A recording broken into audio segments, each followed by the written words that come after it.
feel.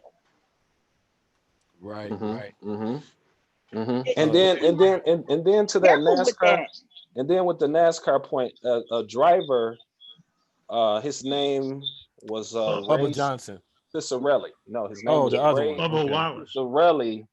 Says he was actually quitting because of NASCAR pulling that But Confederate he flag. wasn't a driver. But see, he wasn't a driver. Mm-hmm. He would go to the track. Okay, so I'm gonna need for everybody to do history and Mm-hmm. to do research on this. Okay, so he's not a driver. Okay, He well, never made the top. He never made the top 40, right, 45. right. Okay, he He never really placed last right. year. He never placed. Mm-hmm. He's never placed. He came in with a weak system. He is the 1, 2, 3, 4, 5% of the drivers that say, you won't allow me to have my Confederate flag. I'm not going to race for you no more. But Mm-hmm. you know what? But if you look at the NASCAR drivers, look at their cars, look at their decals. See, Mm-hmm. we gotta pay attention to the bigger picture here. Because if you feel a certain way, your sponsors, it's just not what you feel. Your It's your sponsors, sponsors, exactly. your sponsors will allow you to put certain things on your cars. And when NASCAR realized that, wait a minute, whoa, whoa, We whoa, can lose we sponsorship, we got exactly. sponsorship and we have a black audience that is into cars, into this. Mm-hmm. We ain't gonna do all of that. Right. So the one that's just placing into somebody that just decides to come and do well, I'm gonna give you a good example. Okay, so if anybody pay any attention to NASCAR, and I'm giving you a history right now. Mm-hmm. Okay, so on Shoot.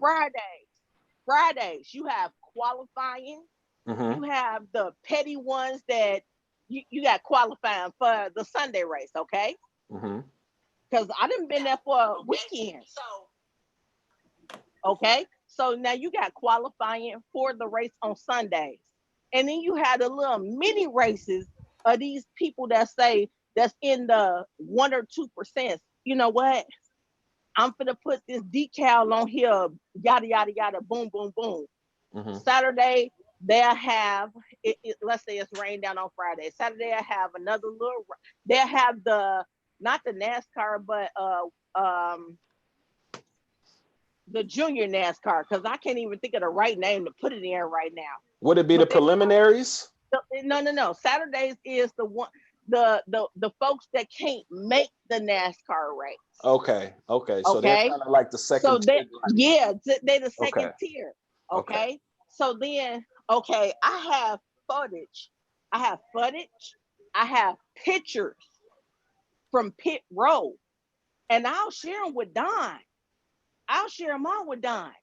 And you know who had the Confederate flags on the cars or on anything? It Mm-hmm. was the fans. It was not the drivers. The drivers are more in tune than what we give them credit for. We have to remember that everything is not always about our favorite driver or our favorite superstar or whatever. It's the fans, like the first NASCAR race that we went to, the drivers didn't scare us. It was going into this back row and seeing these Confederate flags flying everywhere. Mm-hmm. Flying. Hmm. They were, when I say they were flying everywhere, they were flying everywhere. But when we got into the stand and we had seats at the start finish line, and we had people that were not us because at the start finish line, we were the only two African Americans on that side. And we had people saying, hey, here's the beer, here's the beer, here's the beer, here's the sandwich, here's the sandwich, here's the you ain't got to buy nothing. We we have to be careful sometimes when we hold a whole race accountable for stuff. Hey, We have to be careful because not all white folks mean hey, us Tan- wrong. hey, Tanari. I think that like, and then I'm gonna get Vernon next. One of the things that, in my opinion, I've never been to a NASCAR race, and ironically, my radio name is the Car Man, and I've never Oh, been you to a you need to NASCAR. go. I gotta go. I would love You to need to do go. that. I would You need love to to do go. that. And make And I'm sure gonna you let me know the next time one is close. okay. So this is the ones that we go to, and it's just Tell because me, it's hey, Tanari, tell me later. Put it on. okay. Tell Okay. Lorene. But what I'm Okay. saying is the point. What I'm saying is that I know that the drivers. I don't see the drivers riding around in Confederate flags. For me, Mm-hmm. I They went to used school. to though. I went to school in the South. They So I used lived, to though. huh? They Oh, they used used to. to. Okay, They yeah. So used I to. did, yeah. So I went to school in the South. So one of the things that I'm very, very cautious about is I'm very, very cautious about being around a whole bunch of racists because I don't really know. I don't know because I know what happens when they get drunk Yeah. and But they see, get a you know little. what?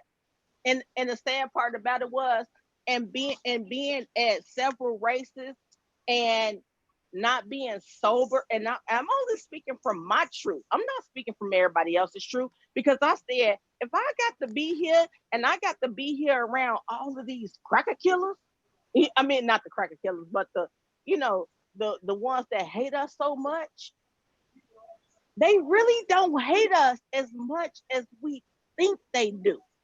Oh, They are more welcoming, and it's sad. And I know we're talking about colorists. I know we're talking about that, all of this other stuff. But these folks really don't hate us as much as we think that they do. Now there is now a let me stop you right percentage. there. There No, hold it. Let is me a stop you. percentage. Let There me is a hold up, percentage Tanari. that hate us. Tanari. Let me stop you right there. Let me stop you right there because I got Gracie. I got Gracie's look on her face like she said, "Hold up, I got to say something." Go ahead, You Gracie. you can say it, but I've been around it, and I'm telling you from living in a town that has a probably about a 20%, and this is coming from Chicago, and this is where I'm speaking from. 20% black race, and I have not encountered a lot of racism. I've encountered some, but I've not encountered as much as most people think. The KKK was heavy in the next town over when I came out here. And when the black and brown came, they ran them out. I'm telling you, it is something about numbers that we just got to understand. We strong in numbers, and we can defeat the little percentage that it is out there of them all. Right, right. Hey, Gracie, you want to say something? Go ahead. I'm not, I'm, well, what I wanted to say, I'm not going to say all Caucasian or white people, however you want to call them. I'm not saying all of them are prejudiced, just like all of us are not prejudiced.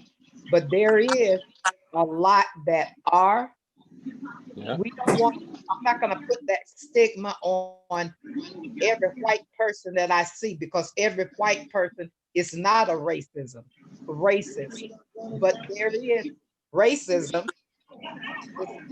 It's a lot of it. I grew up in the South and I know there is racism.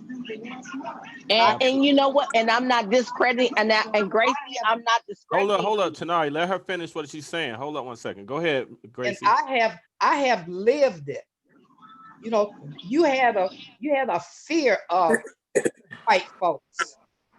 You had a fear of the Ku Klux Klans. You knew you better not go to that fountain that says white only. You better go to that fountain that says color.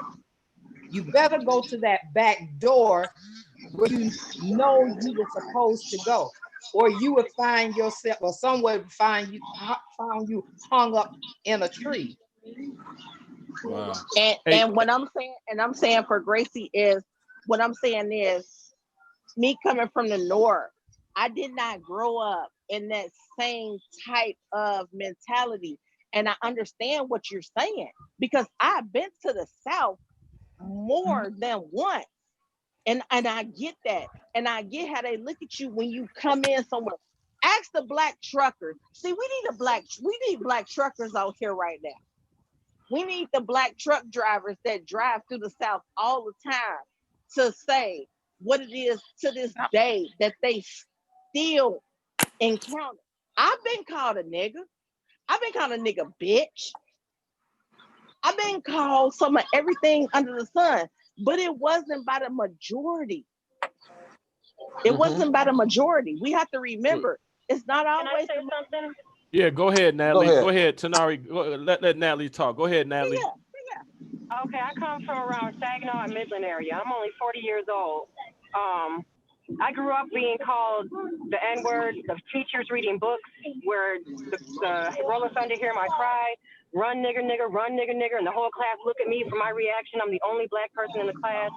Now, I'm light right now, but I mean, coming from there, I was black, straight up black. I've been beat up, robbed, put in jail. I have 4 misdemeanors. I mean, that's all they said back then. And to this day, in Midland, Michigan, the Ku Klux Klan runs rampant. They have rallies every weekend in front of the city council building. Like, the majority of the white people that I've grown up around, they're racist. They don't like black people. I've never been accepted. I'm half white. My mother had me because she couldn't stand her own people. There was something that happened to her when she was younger. She was born in '59, and she knew it wasn't right. So she, at 16 and 14, started venturing off and never looked back. What I'm trying to say is that the majority of the white people that I've been around, even to this day, they love their hate, and I respect them more for loving their hate. It's the ones that hide around and want to be in our face and say hi And and act like your it's kids all are so good. right, Exactly. right, and that's because they're scared. They're Yep. scared because they're now the minority. They're not the majority anymore. You know, and it takes 3 races to remove a race. Whites are not getting that back. That's why they're scared. You know, and I'm I don't older know. than you. And I'm older than you. And I'm But telling you you, haven't really faced any racism. but you can't tell me that because I have. Well, you just said that. Okay. I mean, I'm just, Okay. you just said that. Okay, though. hold up 1 second. Hold up 1 second. Let's Vernon, go ahead. Let Vernon talk. Go ahead, Vernon. I guess one of the advantages of being old is I can usually bring a certain degree of history. There are 2 or 3 quick points. I won't belabor this. One, if you're living in Chicago, the sister that was just speaking, I'm not the one that just spoke, the sister before her, I think Tanara. Tanari. All right, if you're living in Chicago, then you're familiar with Cicero, Illinois. Cicero, Illinois was declared by Martin Luther King to be the only city that he was virtually run out of. So it's not only a southern thing, northern United States has, the Boston school desegregation. I was ran out of Midland. But about the bloodiest school desegregation program outside of places like Little Rock and Birmingham was Boston in Massachusetts. But the point I was going to make referred back to something you mentioned, Don. I am divided. Well, first of all, the answer to your first question was no, racism is not going to be defeated, at least not in my lifetime. But to give you a perspective, this is not the first time that you have had a large number, sometimes a majority of the street protesters, people marching, bleeding, being arrested in support of civil rights. Those of you that are old enough on the webinar to remember, 1960, from 1960 to 1972, you had civil rights, and by mid-60s, you had the Vietnam War. The streets of the United States of America were full of blacks and whites marching together. Some of them died together. There were whites that died in support of civil rights. But what I came to find out looking at it over the, with a long lens, historic lens, was that just like the protesters, and they're very diverse. I mean, that's evident. Even a blind man can see watching the news coverage in all cities, and now even overseas, you have protesters supporting the Black Lives Matter who are not Black. But my point is that in that decade from 1960 to mid 1975, you had groups like the Students for a Democratic Society, which were a white group that were developed on college campuses. Many whites left colleges during the summer and spent their summer either down in the voters' rights movements or doing freedom rides. The point here is that the streets were full. The 1968 Democratic Convention there in Chicago, which they termed historically was a police riot. Half of the people that were injured, some of them that were killed, were white kids. The problem with that is that their parents and the adults in their community, just like the kids that are in the street today, were those in power. Their parents were actually making the decisions in society as to what ultimately would happen. So what we're seeing on the streets today, that support, and this, I pray that this time will be different, that the young people that are in the streets in support of this new era of civil rights will be able to sustain not so much their enthusiasm, but the power, be able to, because like I say, in the era of the 60s and 70s, their parents, their elected officials, those were the power brokers. And no matter how much their kids marched and complained and fought and were jailed, didn't ultimately make any difference, because when all the dust settled, their mothers, fathers, uncles, aunts, grandmothers, grandfathers within each family, their traditions, their core beliefs, their principles, that's who was the repository or the archives of what would ultimately prevail. Now, will the children in the streets today be able to overcome that? Oh, because whether it's corporate America, financial America, the people in the streets are not the ones that are calling the shots on that level. And they will concede, like Starbucks, like you said. Starbucks conceded this week that, okay, we're going to get some t-shirts, but if you notice what their solution was, they not only said, yeah, you can wear your Black Lives Matter signs and displays, but in the process, we're going to make some t-shirts. So ultimately, they're going to make money. Exactly. So until you can get a dynamic change in the power, and our biggest curse at this moment is the so-called the most powerful person in the country is supposedly the president. He's the worst example that I've ever seen in my lifetime. All right, well, let's go to Andrea. Andrea, go ahead. You're next. Carla, you're after her. Woo! I'm smoking tonight. Oh, all right. Yep. Because this is the counselor in me that wants to see everyone's one thing that I want us to be careful not to do is to discount every individual's perspective, their experiences, or their actual feelings about racism. And so I think that we tend to do that when we have someone say, hey, not all white people hate us, they love us. That is her own, experience. And Reality. right? She's sitting in her own truth. And then there are other people that are like, yeah, no way, but they need to sit in their truth. I don't think that we need to argue that, right? I think that we need to try from all perspectives.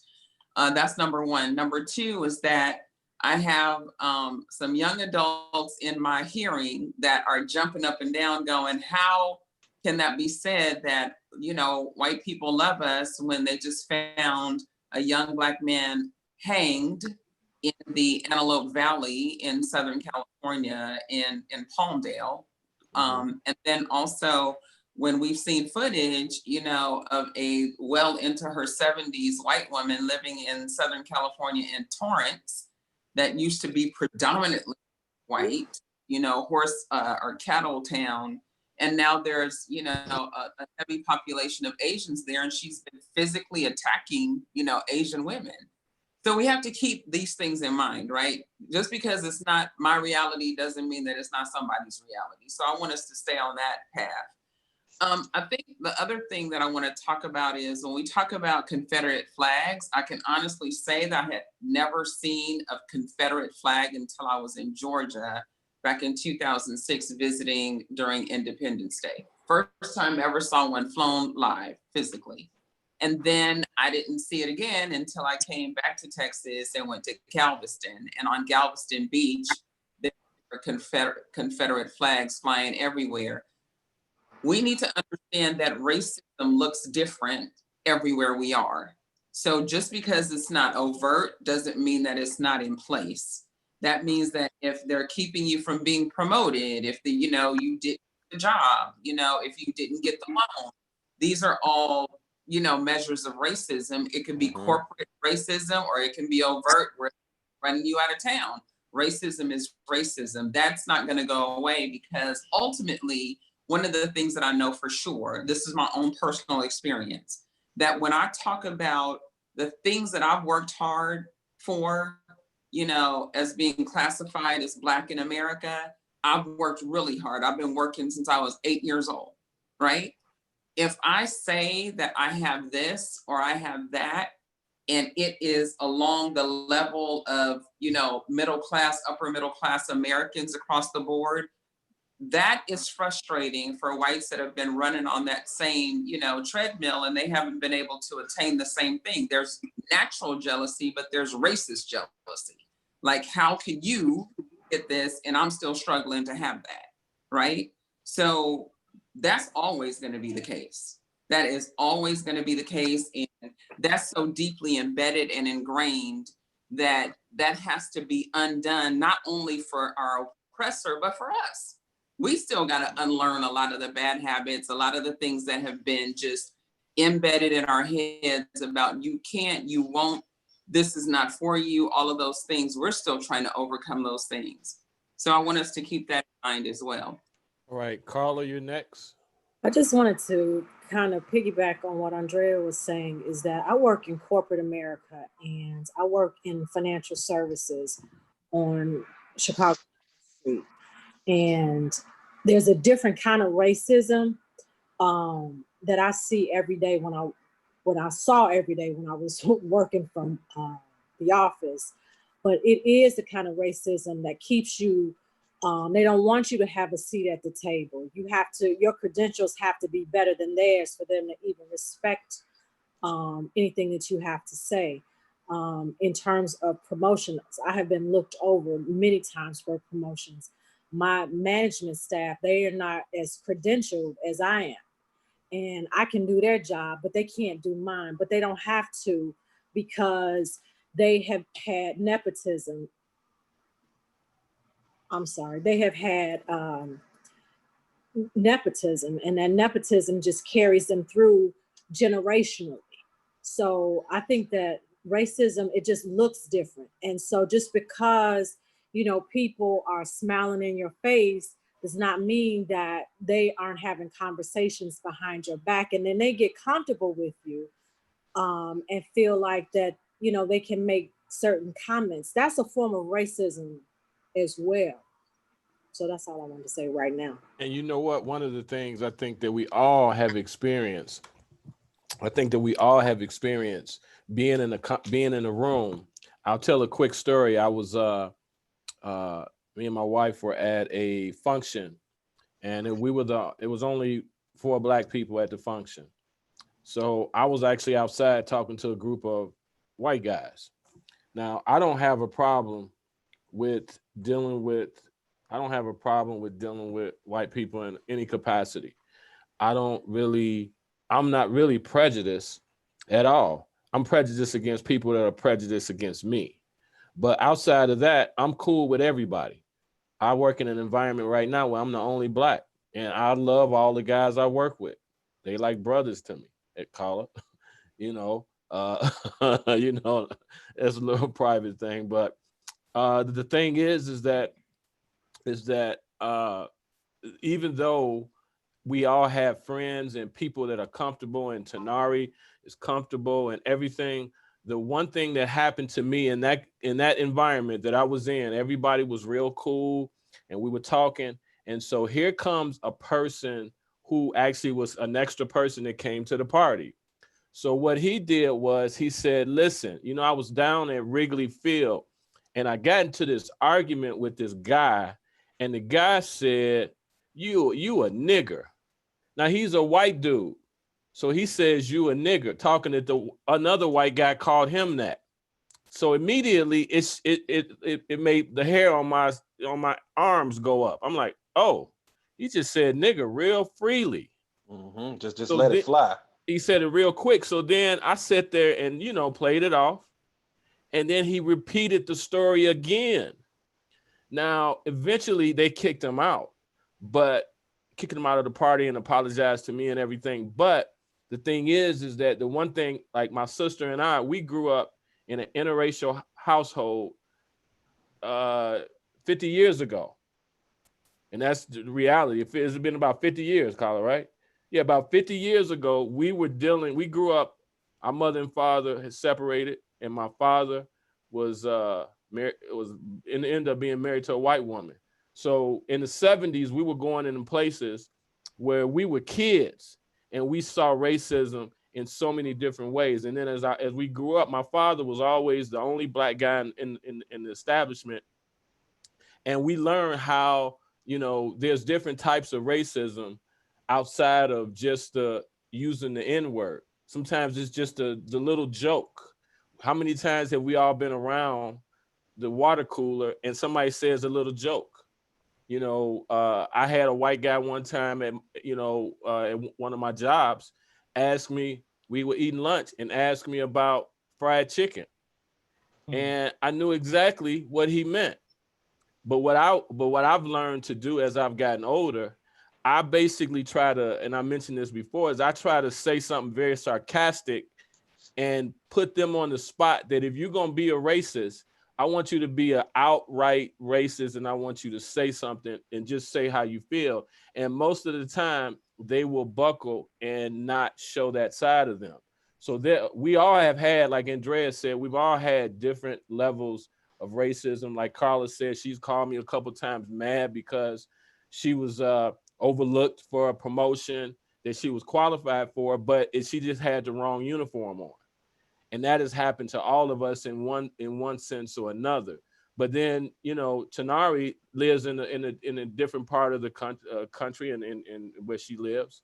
And there's, you know, like Andrea said, that is her reality. That's her reality of where she's at. But as a whole, we still, because to me, if there's racism going on in California, that's racism against me also, because I take racism anywhere I see it. I'm not going to be down with you down in Black people. I don't care where you're at. It don't have to be local. But Morgan, welcome to the show. Hi, everybody. I know I'm late. Hey, I was at work. No problem. With you being a young person, what's your view on racism with you kind of being in the era? You never really had to deal with it like we did, some of the older people. But now you're looking at it from a different view. Give us your opinion on kind of where racism and everything is. I think it's so funny. Racism has become a norm in our culture. From like, I know it dates back, but when I was growing up, it wasn't something that I was necessarily taught about at a young age like children are being now. Like I have a couple of friends who have children, and you know, they're talking to their 4 or 5 year olds about what to do if we get pulled over by a cop. Don't make any sudden moves. What is a sudden move? Type situations where we're talking to kids who don't really understand the concept of systematic racism as a whole, because a lot of adults don't, as we have seen. But it's just interesting that we have placed that into a part of our developmental stages. Like you have the talk about the birds and the bees, and then you have the talk about why mommy and daddy might be shot by a cop, or why I might be pulled over riding my bike because I'm 6 years old and black in the wrong side of the town, So it's just interesting, and coming from a background where I study development, it's going to be interesting to see what this new generation that's being born into the world now is going to have to go through, and how that's going to affect their development from here on, as far as physical development and mental health development. Just growing up in a society where it's constant war because of the color of their skin. And like you said, I didn't grow up like that exactly. I kind of grew up, I wouldn't say oblivious to it. You learn certain things in school, but it's not really put in your face. I really didn't encounter racism until I got to college. My first encounter with racism was I was walking on campus with a friend of mine. We were at the campus store, and a guy catcalled at us. And we smacked our lips, and we didn't really say nothing. We just walked past because what is your problem? And he, said that he didn't want our black asses anyway. So excuse my language, but it was definitely an eye opener. I kind of just looked at my friend and was like, did you hear what he said? Like, am I tripping, or did you hear what he said? So that was definitely an eye opener. I recently just had an encounter this week with a coworker of mine, and I would consider this coworker someone I work very well with. We are on the same page as far as our job and our position and how we get things done. And she said some things that really just took me aback. I didn't know what to say or how to react. But we were talking about, the whole protesting stuff and the rioting, and as people are talking about today. And she came out and just said, everything doesn't have to be about race. I thought, I get it. Black people have been trying to say that forever. They've been trying to say that the color of their skin doesn't match, that it doesn't have any effect on the character of the person. We've been trying to say that our race doesn't mean you treat us different. It's not about race. It definitely isn't. But because we live in a world where everything is based on race, from the products we buy, the advertisements we see, the placement of the things that we buy in the store. I just read an article about how Walmart is now removing the barriers off of ethnic products. Mm-hmm. I never Which knew what they means meant when they said ethnic barriers. products. What It did was they like say that? They This were is the behind the reason. counter and they're Yep. locked up. So Oh, you what have it- to like ask what, like what products? to get them. Like if you, this is the reason why I go to the black beauty Products supply like store. diamonds. You have the hair products, the female hair products for black women, textured hair.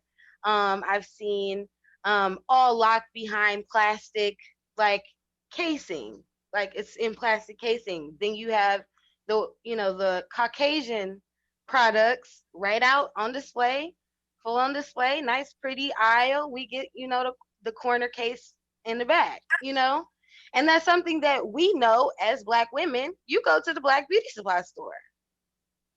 They don't have any, you know, that's just, you don't shop at places like that because they don't cater to a race thing, because everything is about race.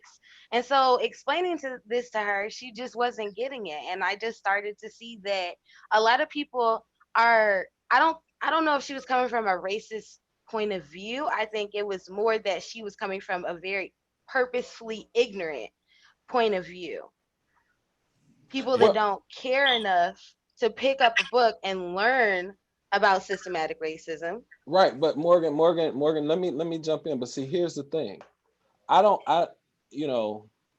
necessarily, from what you're saying, thinking that she didn't know.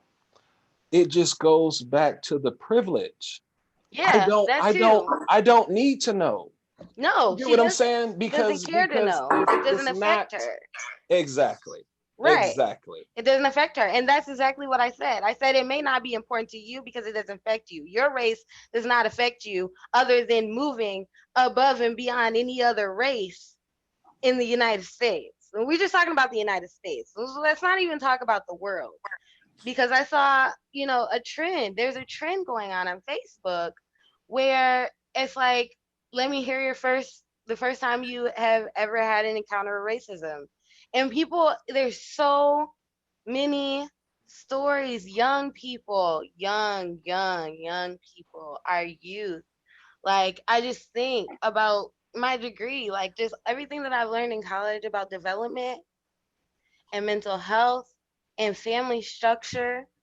This whole situation that the generation is going through, I think about my brothers, my mixed race brothers that have to go through this world. Like, it's just my Black brothers, my full blood Black brothers, my friends, my fiance, my father. Like, it's just so much, guys. I really don't know what to say about the whole racism topic. Where do we go? Where do we go from here? How do we get people that are just too privileged to want to care? Now, right. Hey Morgan, we're gonna take Andrea's son is in the chat. He wants to weigh in. Little Andrea, son, come on. Yes, sir. Everybody can hear me? Yes, sir. Why don't you show us your face, man? I'm not in any position to show my face right now. Okay, I got you. Go ahead, brother.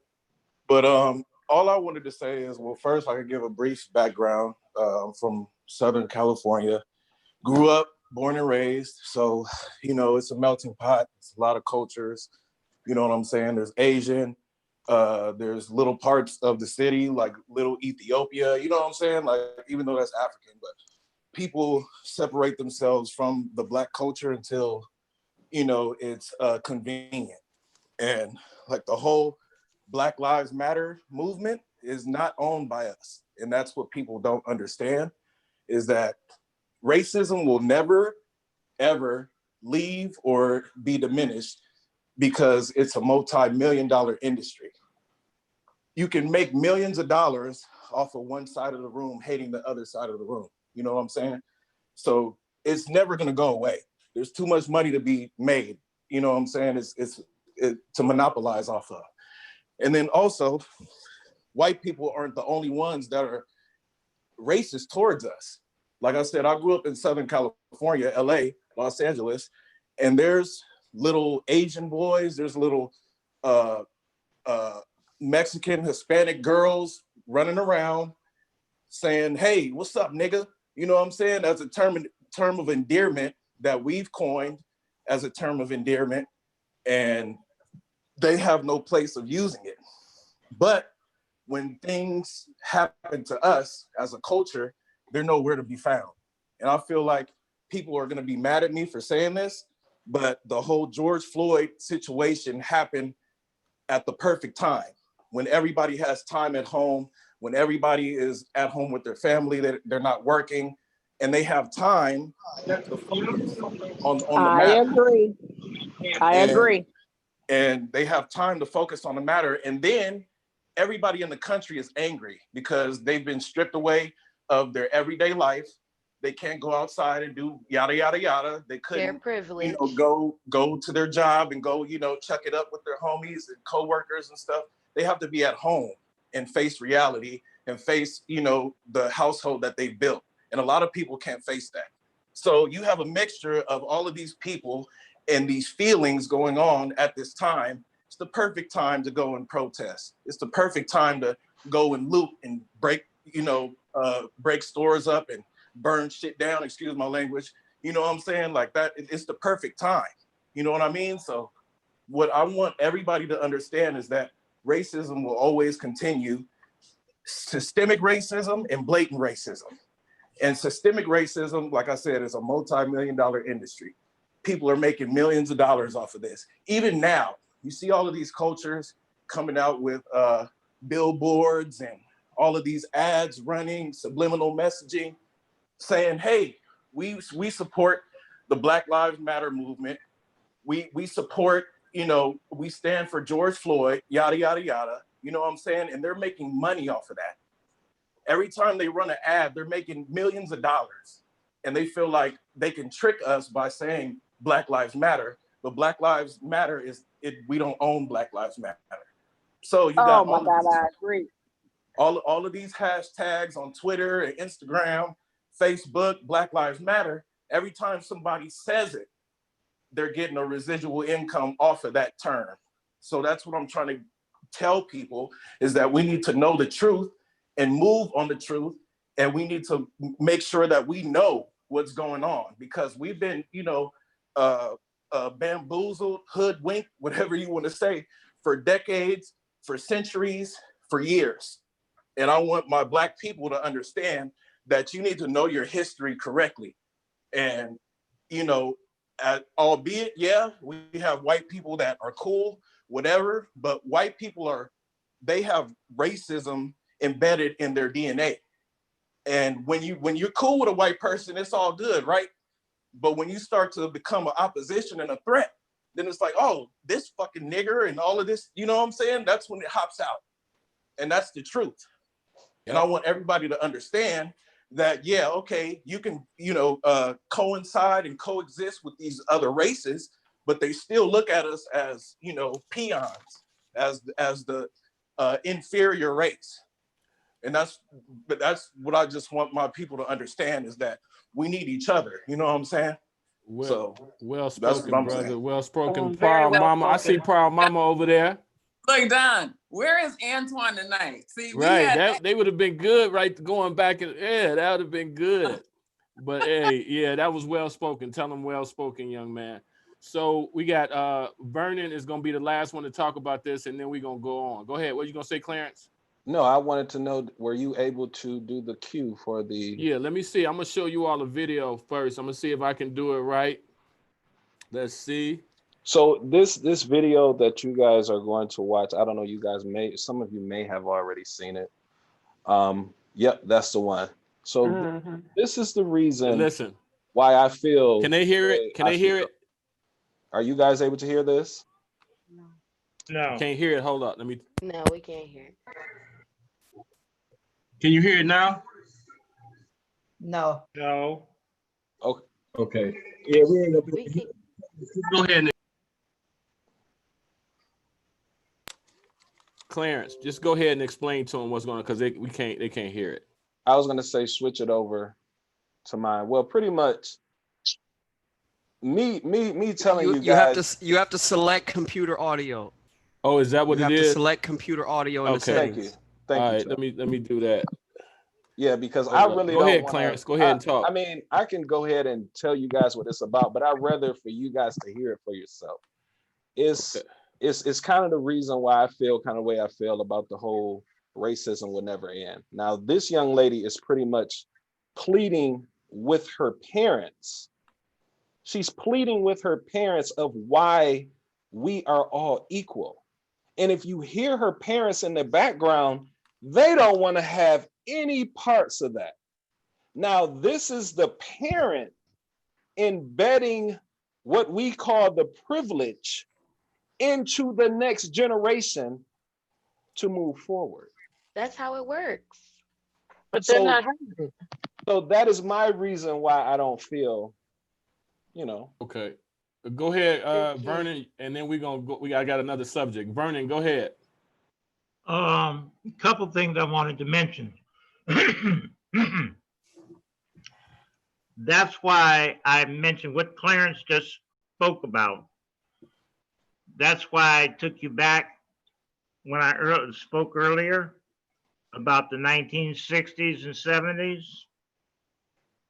The pandemic then was the Vietnam War combined with civil rights, but nothing changed because they were always, as Clarence was showing and explaining in the video, there were always the parents, the powers that be in the background, reinforcing, and they were in control. No matter what the marchers are doing on the street, mom and dad at some level, whether they're paying for your college, putting a roof over your head, or when you go into the corporate world, they are actually the people that you're working for. They're the ones that call the shots. That's why I have some reservations, like I say, and some hope. The other thing I wanted to mention very quickly was historically, and this might sound counterintuitive to everybody, but if you think about it, race in the history of this country, as a matter of fact, in the history of Europeans, was an afterthought. The original, what we call the original sin was greed. Yes. And power. Okay, they made up the scenario when they, when the Indians helped save their drowning butts off of Plymouth Rock. They repaid the Indian nations from sea to shining sea with murder and taking their land. They made up the narrative later that somehow these were less than human beings and they were barbarians, therefore they deserved to be treated as they were being treated. The powers that be, when they decided that they were going to create colonies and then rebel against Great Britain, they needed labor. They weren't going to get out in the fields and clear the land to plant the crops. Exactly. So in the beginning, it was the power, and like the gentleman that lives in the, I think you call it White House today, leverage. Favorite term is dominance. That's been their favorite term throughout history. Dominance. Okay? And in retrospect, later on, well, how can we justify treating these people as we're doing to first raise tobacco and rice and later cotton? Well, we have to dehumanize them. And the problem was they began to believe their own mythology and their own lies. Now it's so ingrained that I'm not sure what will solve the problem, because it seems that it even carries over after they are dead and gone. But I just wanted you to know that the racist aspect of it was actually, it came second. History lesson. Absolutely, absolutely. Well, listen, History I want to go lesson. on to our next subject. Now, for all of you that haven't heard, this time next week, Trump will be in Tulsa, Oklahoma. This happens to be Juneteenth Day. Of course he gonna be in Tuscaloosa. In Tulsa. And so Tulsa. for all of you that don't know, that's the anniversary. I mean, well, first of all, it's the anniversary of the freedom of the slaves. And then that's the site of the massacre at Black Wall Street. So can I say don't hold on 1 second, tonight. So one of the things that I wanted to do is I wanted to bring this to the forefront, because I wanted to know what is the the game plan that he has in having this on this day at such a emotional place for so many Black people. What is the game plan? What do you think? Go ahead, Tanari. So the game plan is no, if okay, so I'm gonna need for y'all to critically think right now, okay? And I'm not being funny and I'm not being shady, but I am being shady because I'm on the F Trump situation.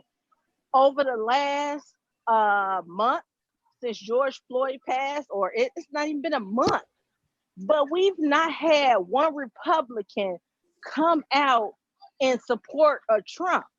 We got to think about it this way. He trying to play on our Blackness right now.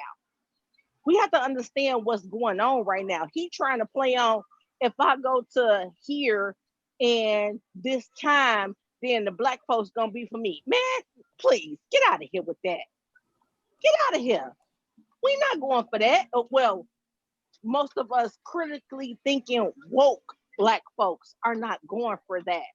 I mean, I think Tanira, I think that's kind of an actual insult on his part, though. I don't see where he's looking for us to say, oh, good, he's going to where. No, I think it's a pretty much move of, F these Black people. I'm gonna do this rally right here and show them how I really feel. It don't have nothing to do with, oh, they're gonna come support me. No. I mean, that's just, that's just how I feel about it. That's not a move where he's doing that for us. He ain't doing that for us.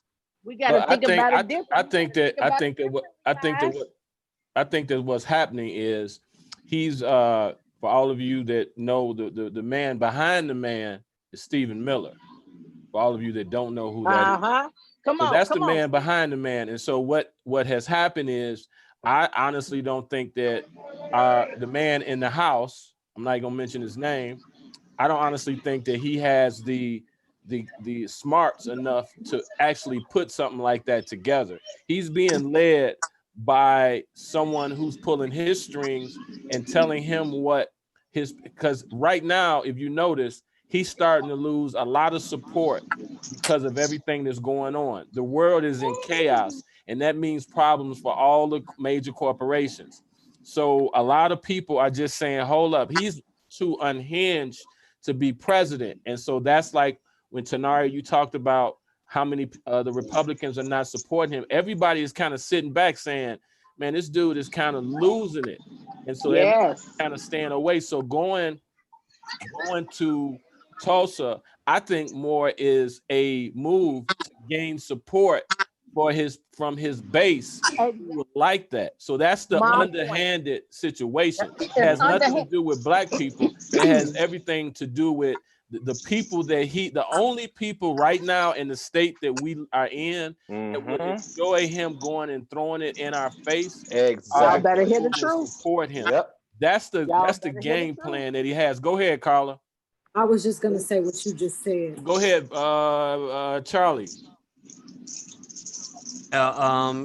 Excuse me. Hello everyone. Sorry for the lateness, but yeah, that's exactly right. This has nothing to do with him appeasing the Black folks. He knew nothing about it, really. Don't care much about it. It has everything to do with his base. That's all he's trying to appease right now. That's why he's not going to go hardcore in on any law enforcement reform or anything like that. Also, they moved the Republican convention to Jacksonville. And the day that they're doing it now is another bloody day in Jacksonville history. Oh, is it? Yes. Yes. What happened in Jacksonville? There was some kind of bloody Klan protest, Klan. I don't know the details exactly. It was a Klan. It was where the Black folks that lived in Jacksonville, the Klan came in and they decided to burn down. Yeah. Jacksonville, Florida, we talking about here. Yes. The Klan came in and they decided that they were going to set the Black folks' house on fire. The free folks at that time. We gotta be thinking here and thinking how the smart folks that's teaching the stupid, because this dude ain't smart. He's not smart. It's definitely Stephen Miller though, Don. Well, but I definitely agree with you. here's the thing. Here's the thing. A lot of people think that say Trump is not smart. Honestly, I think he is smart. Honestly, I think that he understands the nature of business. He understands that what I'm going to do is I've got this young kid, Stephen Miller, who will do anything that I say and will follow in my direction. And he knows how to appeal to the people that I'm trying to appeal to. A lot of people, if you look at how Trump got elected, some people might feel like Trump is a racist. I honestly, over the years and watching him, have never, ever felt like he was a racist. I felt like that he's an opportunist. He's an opportunist and an elitist. And he looks down on people that don't have as much. And so if over the years, I've heard some celebrities even say this. You saw Trump with a lot of black people, and that doesn't mean anything one way or the other. But the point of what I'm saying is that he is a smart businessman. He was hip hop royalty. A smart businessman is going to surround himself with people that are going to help him succeed. And so the person that actually got Trump elected with the game plan of how to get the vote was Steve Bannon. Steve Bannon was the whole the genius behind Trump getting elected, because he was the one that said, these are the people, these are the unforgotten people that nobody's dealing with because of their racist views. Another Southern strategy. You want to go in. With the folks that's not woke. He gonna deal with all of us that are not woke and don't see him for who he really is. You know, now for a long time, until I did research on Trump, I said, he may not be racist. But then I went back and I looked at, how many blacks he put in jail in New York City, and how many blacks he, go back to the New York Times. All of those articles are there. What he called us, what he said to us, it was just like, we ignorant. If you want us not to know something, put it in a book. Right. Put it in a book, because for the most part, most of us not gonna read. But then you have the percentage of us that's like on this call that we're gonna read. We're gonna know where you coming from, and we see what you doing. We see exactly where it is you're coming from. We see exactly what it is that you're doing. So let me pose this to everybody. What do you think is going to be the visual for this event? Because the visual is really going to, I got you, Clarence. The visual is going to be, you're going to see all these people that are going to be packed into a stadium, and it's basically going to be, it's like us against them. Go ahead, Clarence. Okay, so since we're talking history, I just kind of went up to check what we were talking about as far as the Jacksonville thing. This is from NBC, ABC News First Coast. Okay, that was a bloody event. It's called Axe Handle Saturday. It was 60 years ago in Jacksonville. And the gentleman that is speaking was there. On August 27, white men passed out free axe handles in Hemming Park, and a mob began beating black demonstrators. So that's just a little, a little bit of history of where he's going to do his convention? It's not coincidence. Right. It's not coincidence. It's planned by Stephen Miller, just like Don said. This is all. And the problem is to appease to his base. To appease to his base. What you say to his base and get those don't do research to switch over from Joe Biden, because you have a lot of African Americans that are not supporting Joe Biden, and you got to look at that. And that is exactly what he's doing. This is a strategy, but it's a strategy that will gain certain percentage that what he needs to overturn Joe Biden. You look at where he's going, is in black areas and dealing with black history. That's what he's aiming at. Trump is not stupid. He is a businessman. Yes, he's stupid in other ways, but he's not stupid here. And so we got to look at this, because this is a strategy that has worked over years and years and years and years, because you have black people that don't like black people. Say it again. Say it again, Rick. You have black people that do not feel that they are black, and they do not like black people. Let me tell you something about racism. Like, I heard this about racism. And what I disagree on is that black people are racist.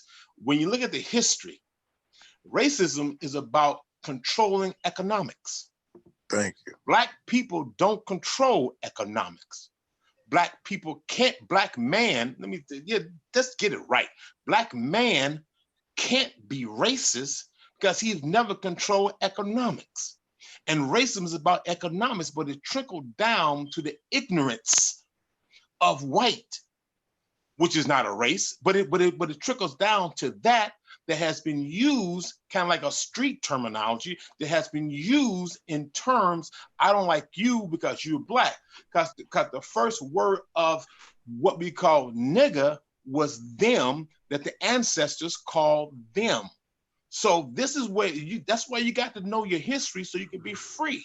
Because once you know your history, then all of this repeat stuff, you would know how to handle it. And that's the problem. We all don't quite know our history yet, but we're waking up, because you know what? We're in the fifth dimension. We are waking up. And that is the era of information. Anything you better talk to you want, you can have. So you wake up on this here. This man is not a stupid man. He may be stupid in some aspects, but aren't we all? But here's the thing. And Andrea's son, what's your name, man? Colin. Colin, you're gonna be next. Here's the thing. I don't think he's stupid in any capacity. He basically does what he wants with no recourse. He's the one, like me and my sister used to talk about when he had all these initial conspiracies, like with the whole grabbing a woman. I thought that was it. I'm like, oh, he done. All the things that you thought he was done on, he basically is not afraid of taking the heat. That's why he enjoys doing the news conferences and taking on the press. He is not intimidated by any of that, because his entire life has been a life of white privilege and money.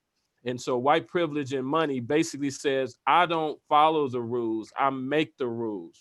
I don't care what people say about me. It doesn't matter. It's not going to affect my bottom line. So there are a lot of people out here that think, look at him in a certain way. I look at him as a very smart a gangster.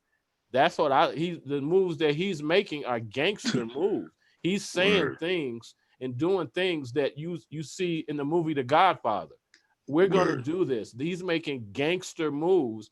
And a lot of people are saying he's stupid. No, he's not stupid. There's a reason all those Republicans kind of are afraid of him. He's gangster. He will destroy you.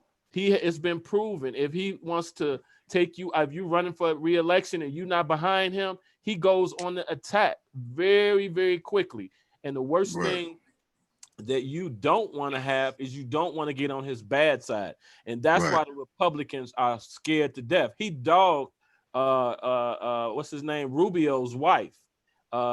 Senator Rubio's wife. He talked about Senator Rubio's wife, and Senator Rubio basically had to bow down to him because he was because of the power that he has. So he, a lot of people quit looking at him. He might even like the idea that everybody thinks he's stupid, but when you look on his face, he's a gangster. That's what he does. Go ahead. You say Colin. Go ahead. Colin. Yeah. No, I mean, what the last guy said was spot on, because Trump is very aware, and he works off of numbers because he's a businessman.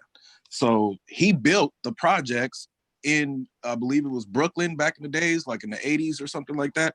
He goes off of the numbers and the margins of each nationality and race. So it's called classism. So yeah, whatever, people are racist because there's this stigma that, okay, niggas ain't got no money. They don't got no capital to push buttons. They don't got nothing to move anything. So why are they? They're not an asset. They're a liability. That's how they look at Black people. And that's what I'm trying to tell my generation. That's what I'm trying to tell everybody, to wake up and understand that if you have the capital, people are going to respect you. And I mean, that sounds crazy, but it's really the truth. And if you look at the median dollar in a normal Black household, it's like night and day. It's compare and contrast. It's like when you look at the white people's household, it's a totally different financial arrangement in that household. The average median income in a white household is over $100,000. And the median income in a Black household is barely $8,000. So people are looking at the numbers on top of the stigma behind being Black and saying, hey, these people don't got nothing. They can't do anything. They can't move anything. They can't own anything. They can't own any royalties. They can't own any property. They can't own any equity. That's how Trump is moving. And to go back to your point, Don, about Trump being a gangster, that's exactly what he is. And his muscle is in Russia. And that's what nobody's really talking about. But his muscle is in Russia. And Vladimir Putin is on paperwork the biggest threat in his country, around the world. One of the #1 people that if you even speak ill on his name, people are falling out of buildings. People are being thrown in the forest. Like it just speaking on him, not even, posing any real threat, just speaking ill on his name. So that's what I want people to understand. And then to go to the Joe Biden aspect, why would any Black person that's aware be a Democrat in the first place? That's what my thing is. Why would you be a Democrat if you know the Democratic history and where the Democrats were less than 40, 50 years ago? So that's my piece. Yeah. Now here's the thing, Rick. Southern strategy. Yeah, Rick. I want you to comment next, and I see you, Andrea, and I see you, Vernon. Here's one of the things I say about that. I know that there's a lot of history with black people and the Democratic Party, but I think right now we are in a fight for our life, and unfortunately, Biden is the only choice that we have. There's only 2 choices when you go and vote for president. It's not like, well, no, let me back up. There's multiple choices. The different parties, the Green Party, the Independent Party, people like that. But those people are not going to have an effect. I mean, what's going to be either Trump or Biden is going to be president. That's just what's going to happen.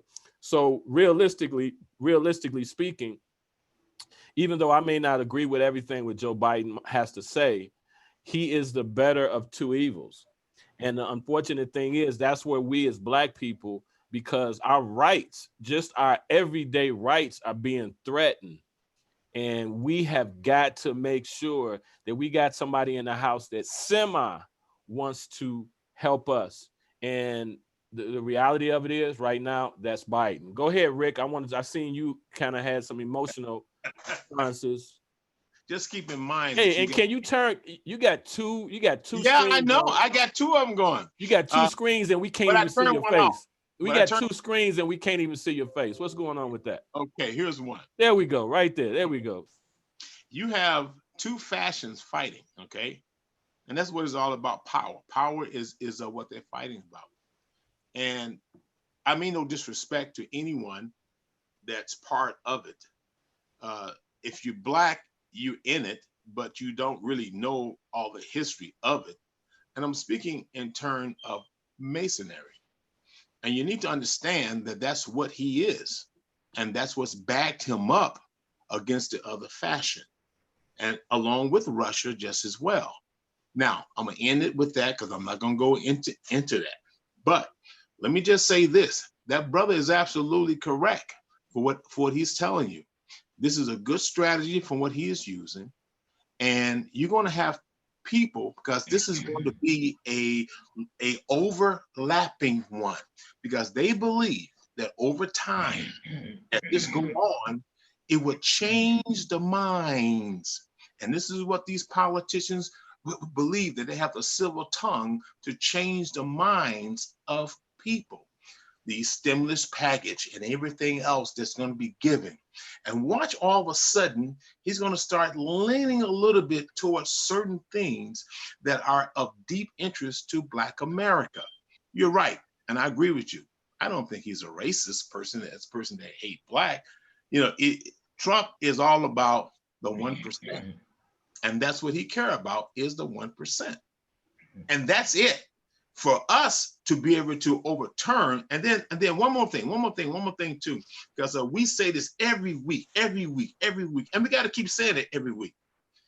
Your vote do not elect a president, period. So you can say that I'm for the lesser evil, so what? You don't elect them, so what? So who cares which one did you elect? But let me say this though. The popularity vote never elects a president, but the popularity vote does have a little power.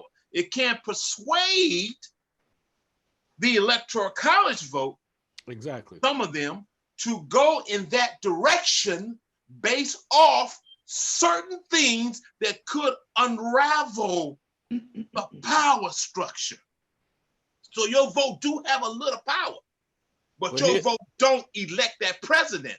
And to make a change for Black America is the changes in your local community, that when you electing the mayor, the governor, the congressperson, and the senator that you sitting down there that they help make the laws that you fought for to make the change, so they can prove that the change is working in their community, with their constituents. That's how you can make that difference, and we can stop all of this. But I'm gonna say it again. You may not like it, but I'm gonna say it again. The only way, all that stuff is great and good, and so I want to thank all of this Rainbow Coalition. Man, it's about young people. This Rainbow Coalition is out there. They're fighting, and they ain't giving up because they want to change, and they're tired and they're sick of this. There's more good in this world than evil, and that greatest hypnosis that's constantly replaying to make you think there's no hope. But there's hope out there, and not about hope, there's reality out there. And there's reality with young people making a change. Well, some old people too. Do you see what they did to that old white man? I was so angry. Pushed I was him down. angry. Pushed him down and bust his head open. Angry when I saw what they did to him, because they look at him as a casualty of war. Because this is war. And they scared because you can make a difference and a change. So now they try to come with gangster force. I'm gangster. Now they're going to switch that strategy, and they want to come with kindness, smileness. You watch this strategy change because he is afraid that electoral college vote, that could be that 1, it could be that 2, that may stop him. George Bush won against Al Gore with 2 electoral college votes, why Al Gore did not contest. And they tried to steal in Florida the popularity vote, so he would have a huge popularity vote that would persuade the electoral college vote. And he still outdid him with the popularity vote. So nevertheless, this man is losing. He already know about popularity, but he's afraid that he's going to lose some of the electoral college vote, and with his 300 million plus that he got to run this election, he may not be able to buy, persuade, or do anything. So his gangsterness is all about his status, not being such rich, but in that private club that John Kennedy say, this secret organization, as they protect the North Star, or I'm sorry, the North, as they protect their secret. Who is the secret? What's the secret? This is the era of information, baby. Better look it up and know who the secret is, because the secret is what's stand up and fighting now. That's all I got. Well spoken, Rick. Go ahead, Vernon. Back to a little bit of reality here. First of all, Trump is not necessarily stupid. If you want to know about Donald Trump, you need to read his history. I'm not talking about the art of the deal and some of that other nonsense he's written. look at his family, and you can go on Google and get this. His father brought him into the business early on. They were called the slum landlords in New York. And I think someone mentioned that it wasn't Brooklyn, it was the Bronx. They built projects. And they deliberately turned them over through evictions.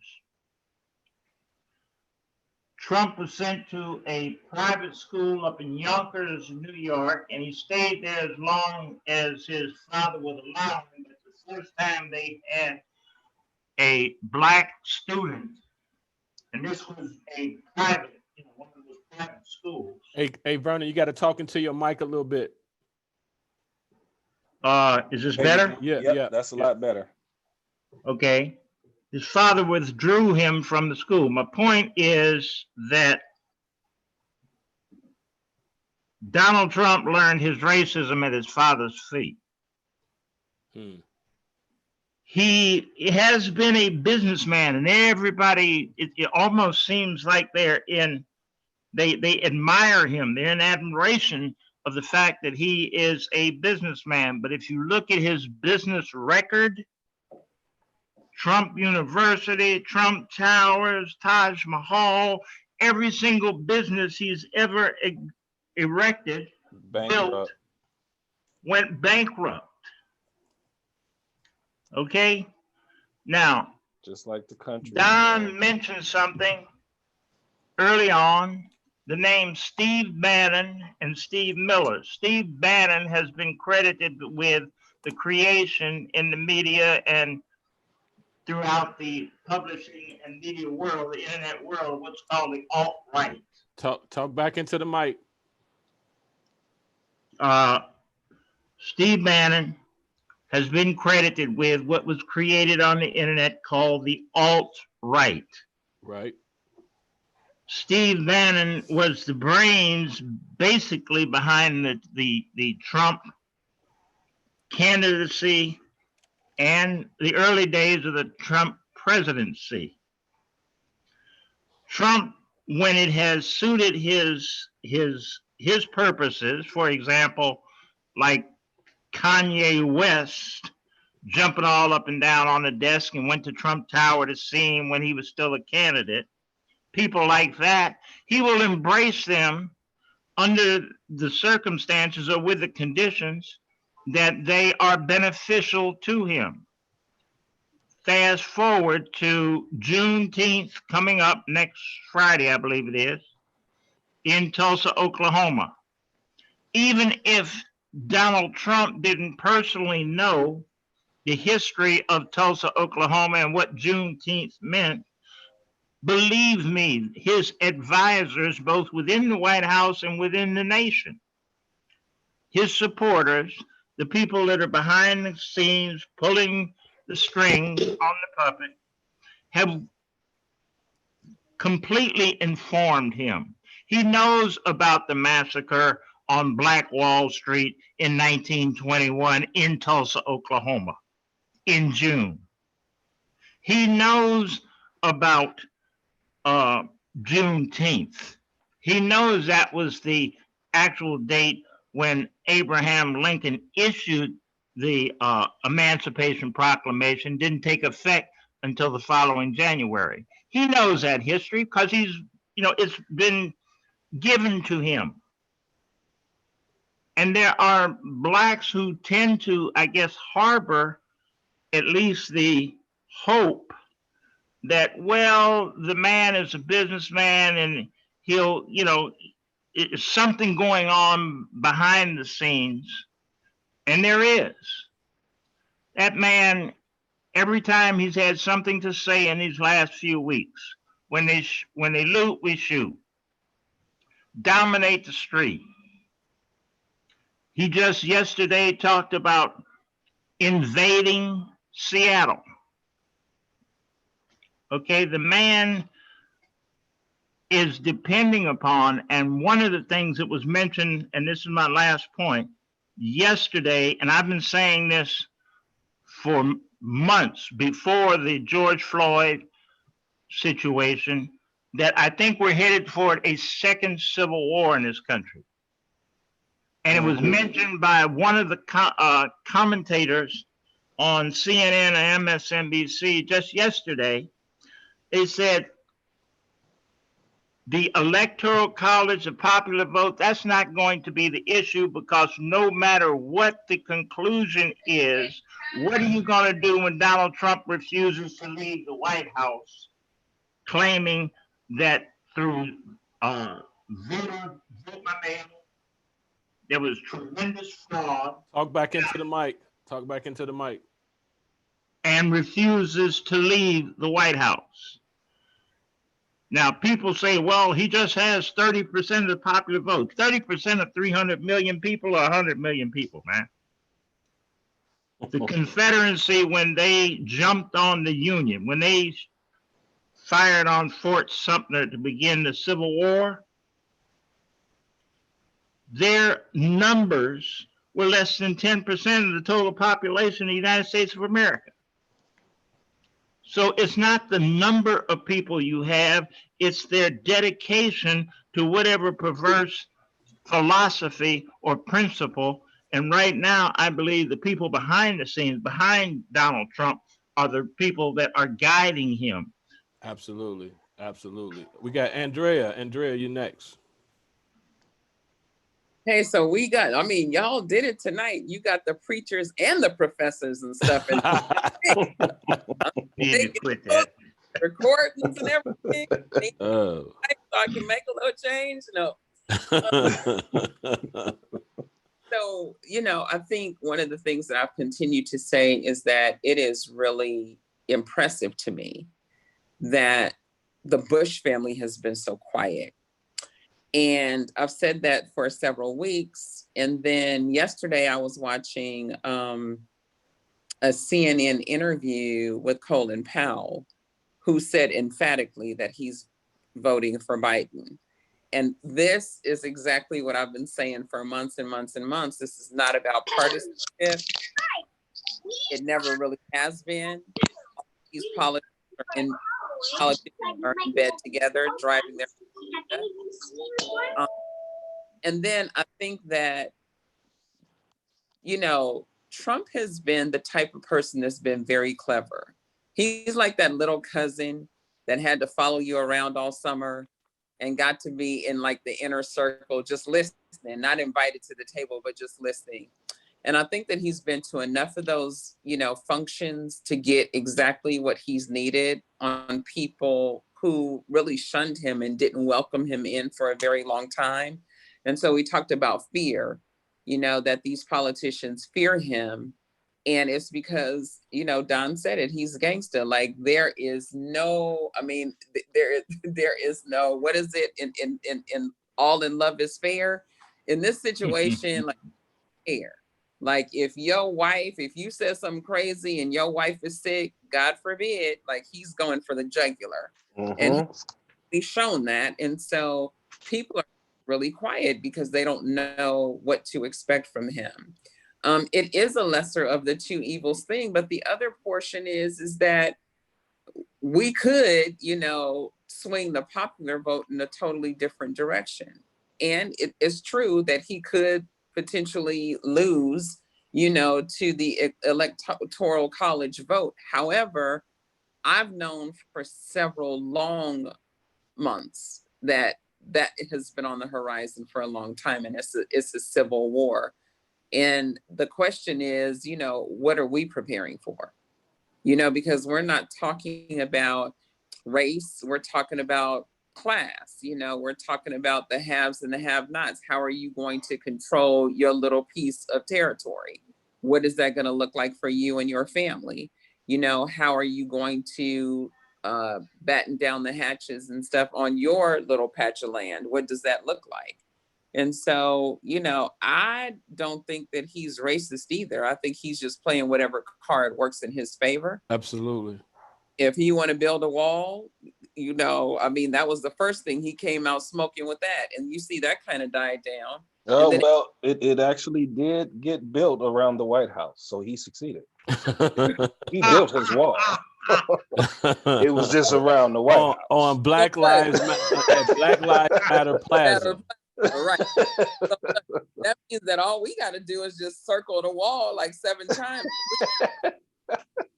Absolutely, absolutely. So here's something that I want to this conversation has flew by.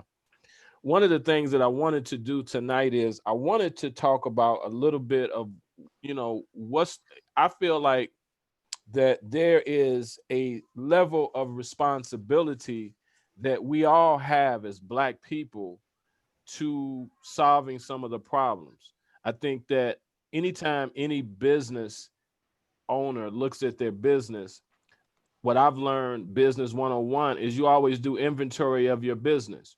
You do inventory of yourself. And let's just look at real quick, doing inventory of our community. Because I do feel, as I spoke about in the very beginning, I do feel as though that this is a unique time where the liberal whites are giving us kind of a play. They're basically saying, okay, we agree with everything that you're saying. We agree that Black lives do matter. We don't want racism. Those are the good ones, the ones that are on our side per se. But it's just like, what do we do with that? It's like somebody giving you a hookup to go. Yeah, you can come into my club. You're not fully dressed, but when you get in there, you start a fight. And so it's a situation, I feel like, that the playing field has been leveled to a certain point. So I just want to throw this out there. As a Black community, what do we have to improve on? Because we're at the if we're not at the table, we are looking in the room with the door open. And so I want to see what people got to say about that. Go ahead, Charlie. Yeah, so I piggyback on what you said last week. Now people are asking, what can they do? Okay, and I'm about, if you want to help and you're showing that you want to help, jump on board and let's help until you show me that you don't really want to help. Okay, but I'm not gonna be one of these people who are going to say, oh, they don't really mean it and all this other stuff. Who cares? Okay. Who cares whether the corporations really mean it or not? They making changes. There's some stuff going on right now that hasn't been going on in the past, and I don't really care what their intention is. You devote millions of dollars into it. I don't care what your intentions is. That money can be used for something positive. And once we, what we can't do is deter the people that want to help. This is historic. Okay. The amount of people outside of our communities that are helping is really historic. And so what we got to do is what you said. We have to fight with our economics. Young people out there doing the sweat, and they doing the hard part of the activism, which they have all the energy for and don't have the families and the stuff like that, perhaps. But I think that we now have to do the economic for it. What are you supporting? Are you supporting Black businesses? Are you buying Black? Are you investing in the Black Lives Movement? I don't also agree that it's a detriment. I think that yes, this is economics. It's all about economics. Okay. And that's why these corporations are jumping in on this, because they now see that all of America is upset of this, all of America, and they see their economic. That's why Roger Goodell and all of these corporations are making these changes. Okay. Whether they mean it or not, I don't care. Okay. Because that money is going to be used for the people who really mean it. We got to go out there now and change what we need to do. As you mentioned last week, Don, that economic power, going out there, spending our money wisely and making a sound protest with our dollar. And I think that's kind of what I'm on. I mean, the young people are, like you said, Charlie, are doing all of the hard work. They're out there protesting, they're grinding day in and day out and doing all of that. But I think that one of the things that I think has, right now in this world we live in, I think there's a tremendous opportunity for Black people right now. And and more so from a business standpoint. I mean, Clarence and I'll give you an example. And Clarence and I decided to do this podcast 10 shows ago, which is not really a long time. That's just 2 months, 2 months, 2 weeks. And now we actually have a radio show. And God has blessed us, but the timing of everything was perfect for everything that we've done. And we've taken advantage of that. And it's been amazing to see what God has done, but really the opportunity of where life is right now. I said this 2-3 shows, I mean, probably 4 or 5 shows ago. I look at this opportunity for Black people, just for Black people, Black businesses. This is almost like the .com era. And if everybody remember the .com era, a lot of people became millionaires overnight. And right now, there's a huge opportunity. The door is going to be open for people wanting to do business with Black businesses. And the door is going to be open for us as Black people to want to do business with Black businesses. And so if you are sitting during this quarantine that we've all been on for 3 months or whatever it's been, and you don't have a business thought of, if you've ever thought about having a business, this is the time. And you still got some time to start to formulate some changes to take advantage of what's going on out here. Because when the world is completely free and they open up the floodgates are going to open and money is going to be spent at a much faster pace than any of us can even believe. And if you are sitting back, you will sit back and say, hey, the .com era came and I didn't invest. I didn't do this, I didn't do that. So I encourage everybody to definitely look at what opportunities are out here. Black businesses are being spotlighted more than I've ever seen in my lifetime. And I've been a Black business owner for really the last 25 or 30 years. And now Black businesses are all over Facebook, all over, hey, here's in every city. I Googled Black businesses and Black businesses came up in Seattle. Black businesses came up in California, New York. They're coming up everywhere.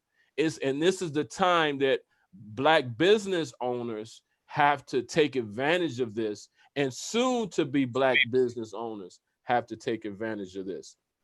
What do you think about that? Diane, go ahead. Diane has go ahead. Go ahead, Diane. Hi, guys. I was talking about the same issue with a cousin of mine here in the city. So after the riot, the looting happened, she actually called her alderman and said, okay, what are you doing to get Black businesses in here? And she told me, you need to call your alderman and you need to see what Black businesses are we getting in here. So that was an excellent idea. And I put that on the floor as well. Call and see as well, what Black businesses are we getting in here? Because a lot of the businesses like the Walmarts and things like that, they're not coming back. So this is an opportunity for us. Absolutely. Absolutely. What do you think, Derek? Hey guys, what's up? Hey, Disco Man. Everything cool? Yes, sir. Thank you for driving me in. I was just getting some good out of listening. You know, I couldn't agree with you more, Don. In terms of the opportunity, I think we have, as a people, we also, there's two sides of this formula. I feel like, which is going to help us in so many ways. First of all, I think the universe is calling on us to be the most creative we've ever had to be have a watchful eye, a mindful eye for opportunity. But the other thing I was going to say is, you know, like we talked about Million Man March, in terms of the way that we have to clean up our houses to command the respect, get into the universal discussion about opportunity. Like, we've been kind of written off or discounted based on, like, what we're asking white folks to do is clean up their side of the equation, like get a little bit more acclimated to some diversity. but we also have a lot of work to do ourselves. When we call to the boardroom, we've got something to contribute. You know what I mean? And that all ties to these opportunities we're talking about. And the only reason why I feel that way is because, you know, they'll have no excuse when we sit down to talk business about what's tied to their fear and why they can't trust a transaction with us. You follow me? And we're taking charge of our own destinies in this way. It can't do anything but benefit us. So I couldn't agree with you more. I mean, when I say this is a time for us to, you know, it's calling on us to be the most creative that we've ever had to be, to control our own destiny, you couldn't have said it better. And sometimes we as folks, we get caught up in the survival so tough that we don't sit back and look at these things as like, wow, while it's very alarming, it's also an incredible opportunity for us to act, you know? So anyway, I'll leave it right there, just on the small soundbite. And you know what? It's an incredible opportunity to act. I would be interested to see what all of us have to say in regards to what's one of the first things that we have to do as a community in cleaning house and changing the mindset of young people, of all of that. Who wants to comment on that? As far as Sonia, what do you think? You're a Black business owner. Well, to connect with the younger people, you want to get out on social media. That's where they are. If you start a business and want to advertise your business, that's a great place to start. It's not going to be with making phone calls and such, but being out there visible on social media is a great start. Go ahead, Clarence. I'm sorry. Or you can advertise with us on 107.5. The Streets Are Talking. Yeah, talk to them about that, Clarence. Hey, I just want to let you guys know. We are looking to help businesses grow their businesses. We have ad opportunities available for our show on Sundays at 12 noon, right after people getting out of church, driving from where they going, whether if it's a restaurant, whether if you have an event coming up, whatever. Give us a call. We're willing not only to help Black businesses, but all businesses. So I just wanted to throw that out there. Absolutely, absolutely. Now, you know, one of the things, let's talk about the young people. Let's talk about the young Black men, because me personally, I think everything starts with the men. And that's the reason, if you go back in slavery days, you know, they took the Black man out the household. So when you take the Black man out the household, it changes the whole dynamic of everything. And so you take the Black man out the household, and now what ends up happening is there's no Black man to teach the Black boys how to be Black men. And so the thing that I want to say is to our young Black men, and I'm talking about the ones that have these sagging jeans. I'm talking about the ones that have no thoughts of getting an education.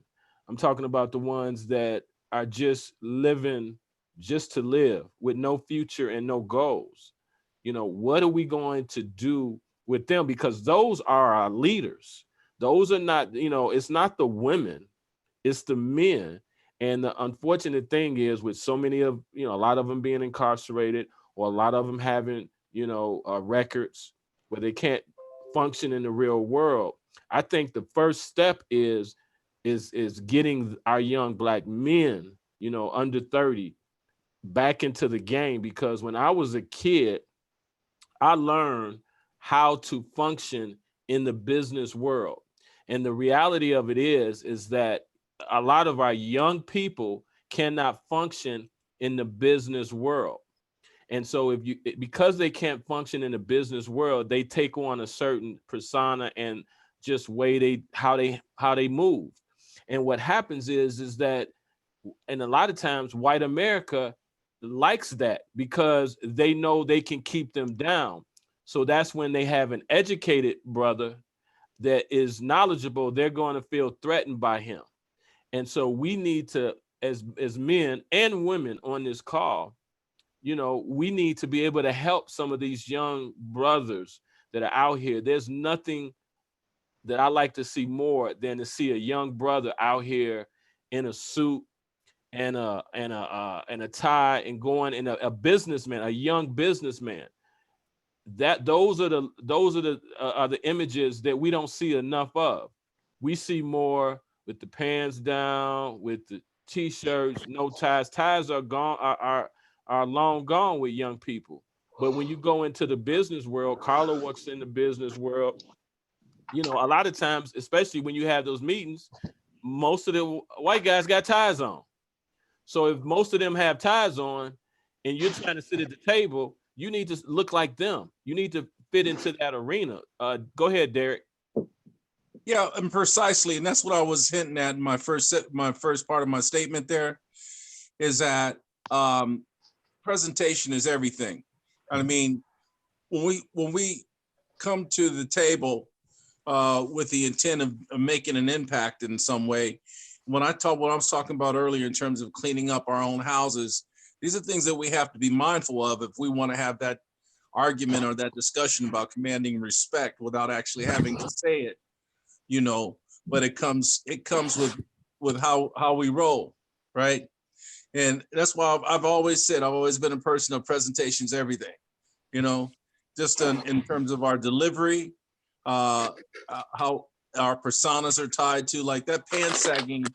And I apologize. I've said to many young ladies, I mean, there's a cure for two things. One of those is a belt, obviously, right? But the other thing is I've said openly, I don't think many of us want to see anybody else's crusty underwear. But I will tell you, standing in a line behind that situation, that can be cured. Well, I thought he been given a spanking. Yeah, right. It's a mentality that connects with an identity crisis, in my opinion, right? In some ways. And it also has to do with just I thought he meant he was doing whooping. renewing your spirit for living, some enthusiasm, right? I've said, and then this is my final note on this, based on cleaning up our purpose and our persona, how we present ourselves, is there's a cure for that. There's two things. It's connecting with history again. Martin Luther King did not march for you to walk around with your pants hanging around your ankle like that, right? The other thing I believe heavily in terms of just naturally commanding respect, is that can be cured just by sitting down, talking more to these brothers, refreshing them about history, right? And then mamas getting back in their ears like they used to, and the young ladies out there saying, I ain't going nowhere with you looking like that, right? Exactly.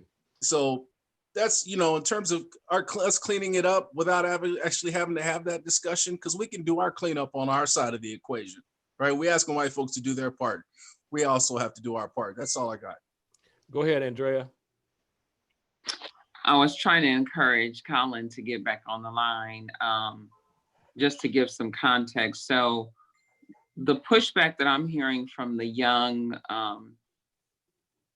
male in this situation is that they don't understand why the Silicon Valley CEO can show up to an executive meeting in flip-flop shorts and a torn t-shirt that cost them $130 off the rack. And in order for a Black man to be taken seriously, he has to show up in a tuxedo and, you know, do a song and dance. So the pushback that we're getting is, I'm gonna let my hair grow naturally. I'm gonna let my beard be full.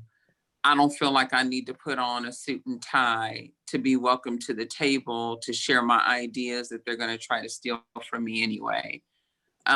So you're gonna have some pushback about pulling up pants and things like that. The way that I handled that in my house is that I basically just said, well, if you're gonna sag, I'm gonna sag too. And all it did was take one time for me to walk out the house, you know, with my britches hanging just a little bit too low, totally embarrassing, you know, in front of friends and things like that. And it was like, why are you doing that? I'm like, well, why are you doing it? And that was the cure. The other piece that I want to be able to talk about is that I had serious conversation this morning with Colin about Black-owned businesses, and he has this amazing voice about it. But, you know, he's like, Did she just stop? Yeah, I think we may have lost her. My concern is Oh, there that she. my concern is that I literally want, you know, to be able to take my quick 15-minute break.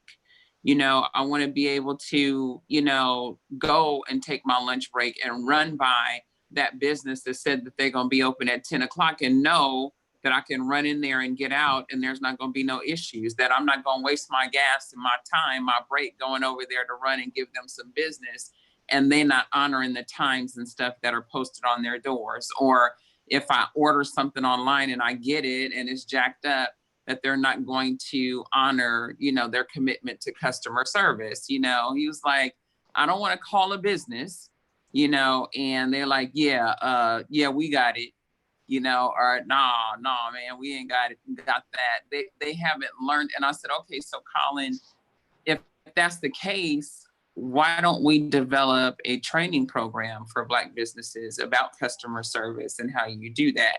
You know, and he was like, well, why should I have to do that? Like, you should be grateful that I want to give you my money because I worked hard for it. And I was like, yeah, but not everybody has that, you know? So we do need to take some Black businesses by the hand and, you know, hold their hand and groom them in business, period. And Don knows exactly what I'm talking about in this. The other thing is that this is a great time to be a Black-owned business because you can be completely incognito. Nobody needs to know that it's you that owns the business. Stop putting your face on everything because you need for everybody to know that it's you. You know, your self-esteem is that low that you need people to know that, you know, hey, I did this, you know, I'm a Black-owned business. People can do business with you. You can be doing it out of your garage, out of your kitchen. If your product is marketed the correct way, packaged the correct way, looks corporate, nobody will ever know. And that's the wonderful thing that we have working for us right now. And the way that we learned it is that there are many white companies that own our products that we buy every single day. And we didn't know they were white until we did the research. So this is a great time to be a Black-owned business and nobody knows that you're Black. They came burn down on Wall Street that they can't see. Absolutely. Absolutely. Good point, Andrea. So here's a couple things I wanted to say. First of all, one of the things like that your son was talking about, Andrea, was about the whole young people dealing with people in Silicon Valley having, you know, $300 t-shirts on and flip-flops, and they millionaires. Well, you know, that's the reality, but the unfortunate situation is that's not our reality. And one of the things that some people might not agree with it, but this is kind of how I've always looked at all of my business opportunities. And I've had 4 businesses in my life. I've had some good jobs in my life, but most of it has been around dealing with white people. And so what happens is that one of the things that I've always lived by is I go through the back door because the back door is non-threatening. If you go in somebody's house, you go through the back. You kind of walk in the back. They don't even know you in there. Oh, shit, how did you get in here? Oh, and so for me, I go through the back door and walk out the front door. Because what happens is when you get in, it's what you do when you get in. So you've got to understand that you got to get into that good old boys club, you are going to have to look a certain part. I remember one time I've got a little hair here, mustache, goatee. I went in looking for a job and I really needed it.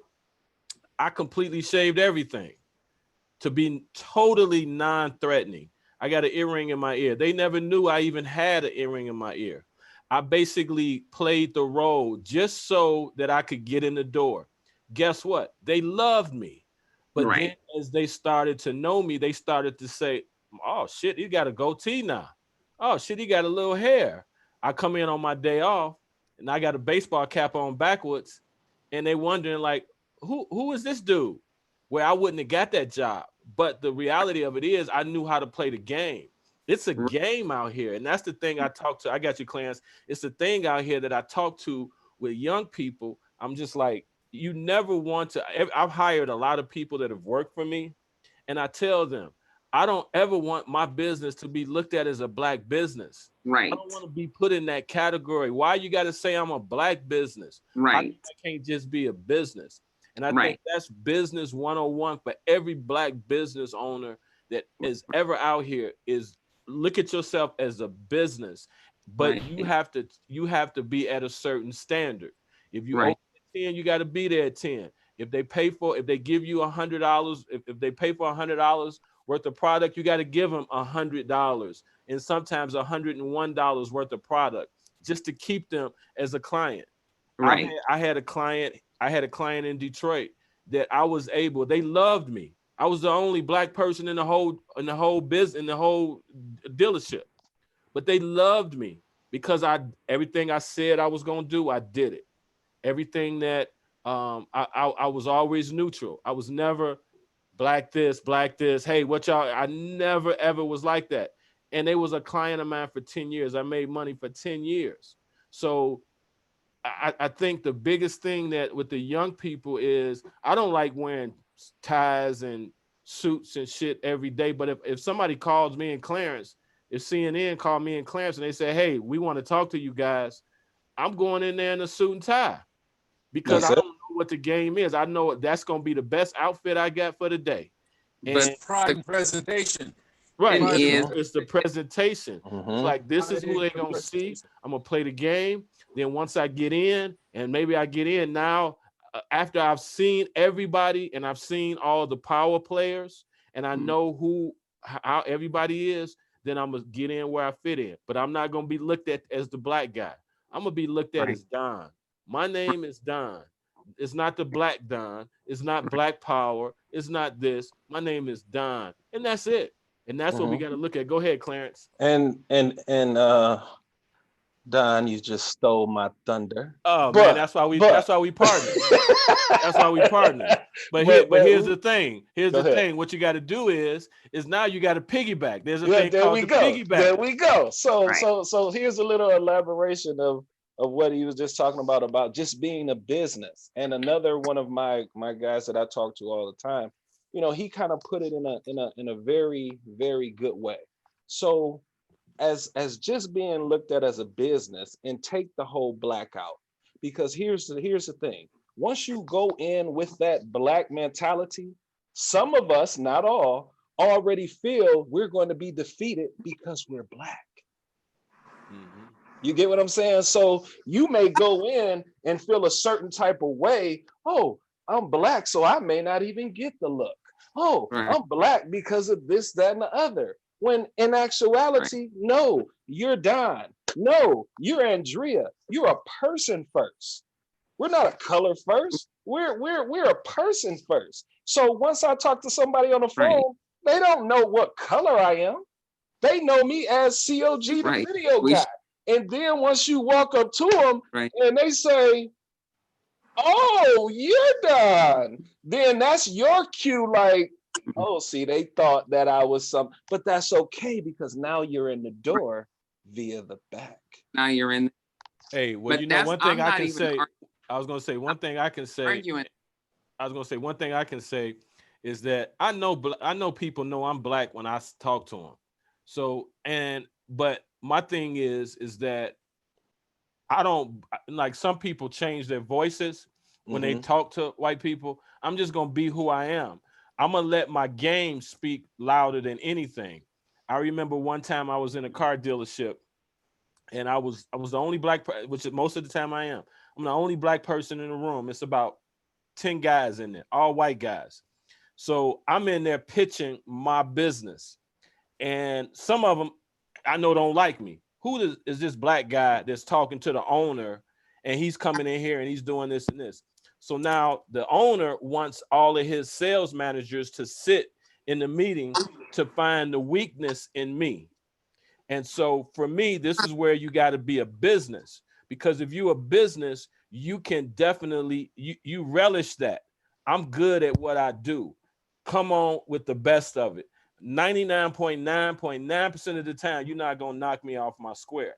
So what happened was I was trying to get the dealership to spend some money and do some advertising with me. It was going to probably be about a $3,000 or $4,000 deal in my pocket. So what happened was one of the guys who I know didn't really like me from the time he even looked at me, I was like, this guy don't like me. You know how you can go in a meeting and know somebody look at you and they're like, oh, he don't like me. So what ended up happening was he felt like he sat back and felt like I'm gonna catch him. So he asked me, he said, what, and Rick, you'll kind of understand this too a little bit. What makes you think that you can bring us business based on what you're talking about doing with your radio show?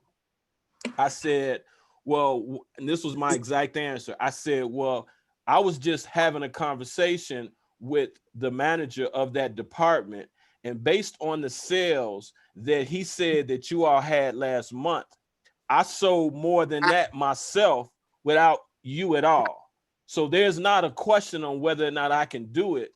There's a question of whether or not how much more I can help increase your business. So I talked business with them. I didn't get insulted. I was just like, every time you try to cut me down, that should sharpen my pencil so that I'm able to be smart enough.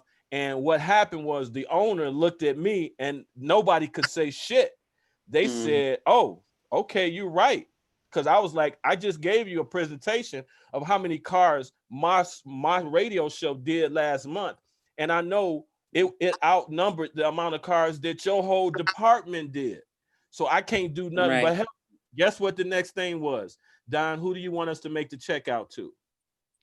That's the nature of the game. And that's how you got to look at business, is just making people trust you, but you got to be tight. If your shit ain't tight, then you don't need to be in business. And that goes the situation. I'm not a black business. I'm a tight business owner, and I can, in my lane, I'm tight in my lane. I might not know everything, but in my lane, in the radio game, in the car game, I'm the best. And I'll say that to anybody. And I want people to try to knock me off my square, because that's gonna make me better. Somebody I'm not saying I've never stumbled, but I'm only stumbling one time. You only gonna ask me that question one time. Go ahead, Carla. I just wanted to say, just in terms of being a black business or versus a business, unfortunately, this day, whatever date this is in 2020, when you walk in the door and you are the only black in the room or a small minority, I mean, it may be a couple more minorities in the room, you are walking in the room as a black man or a black woman, whether you like it or not. And that is the reality. You're going to be judged by the color of your skin until your presentation begins. And some people don't even want to hear what you have to say because of the color of your skin. Go ahead, Mr. Robinson. We started off in talking about, during this segment, about how do we approach the young people. And I believe well, there was two ideas I wanted to share. I'm a big believer in mentorship.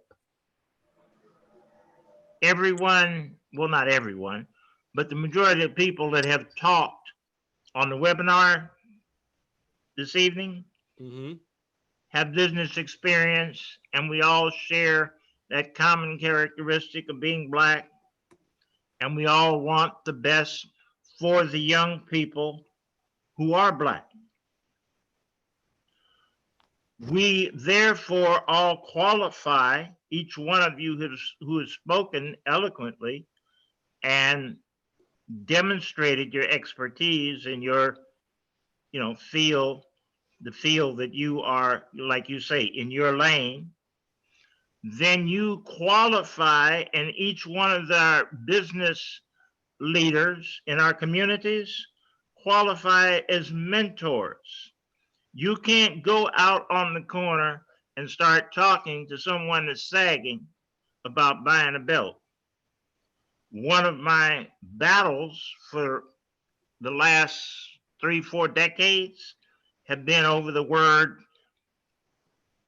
N-word that our young people use to address each other with.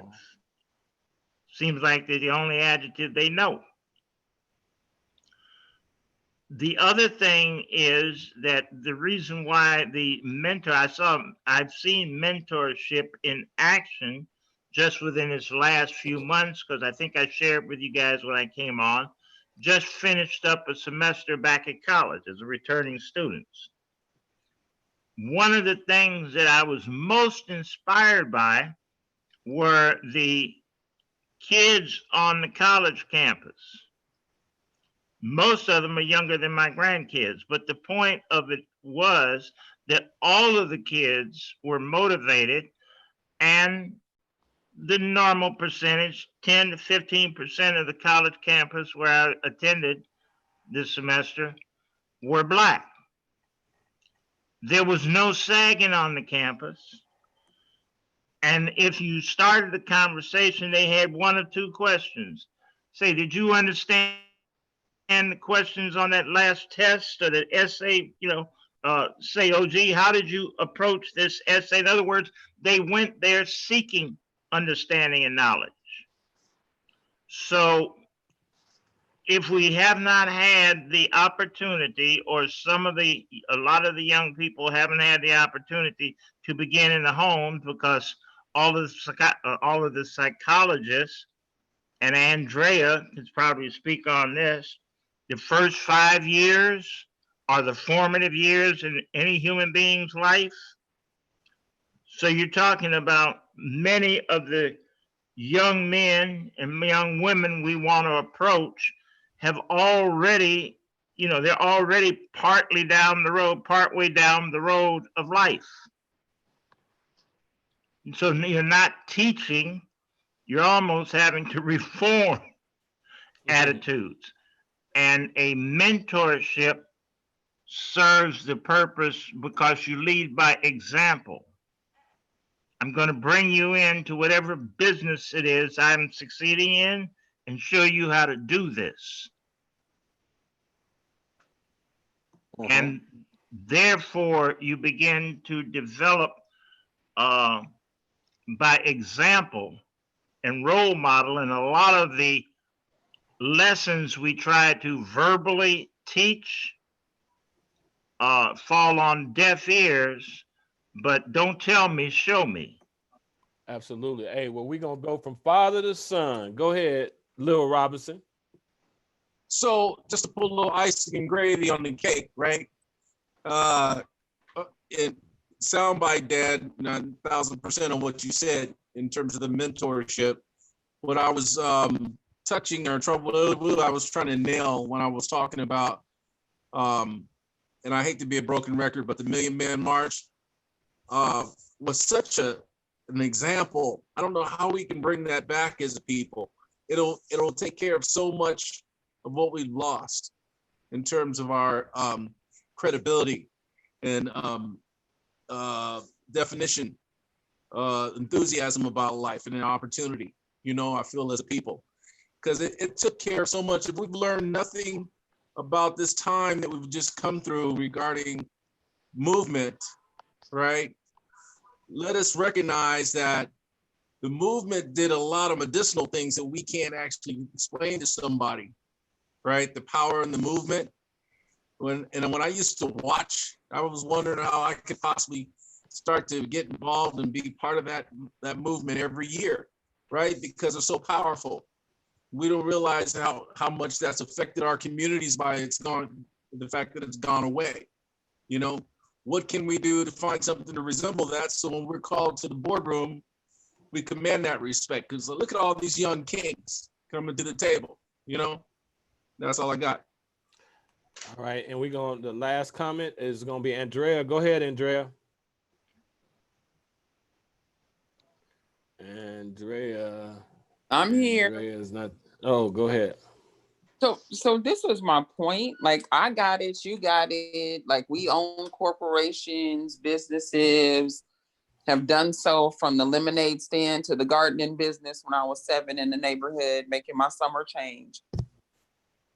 My question was, to answer your question with the question was, I got it, but how do we get our young people to see the value in playing the game? Because right now they're in a spirit of rebellion. Like, why do I have to do more? When that's all that we were taught growing up.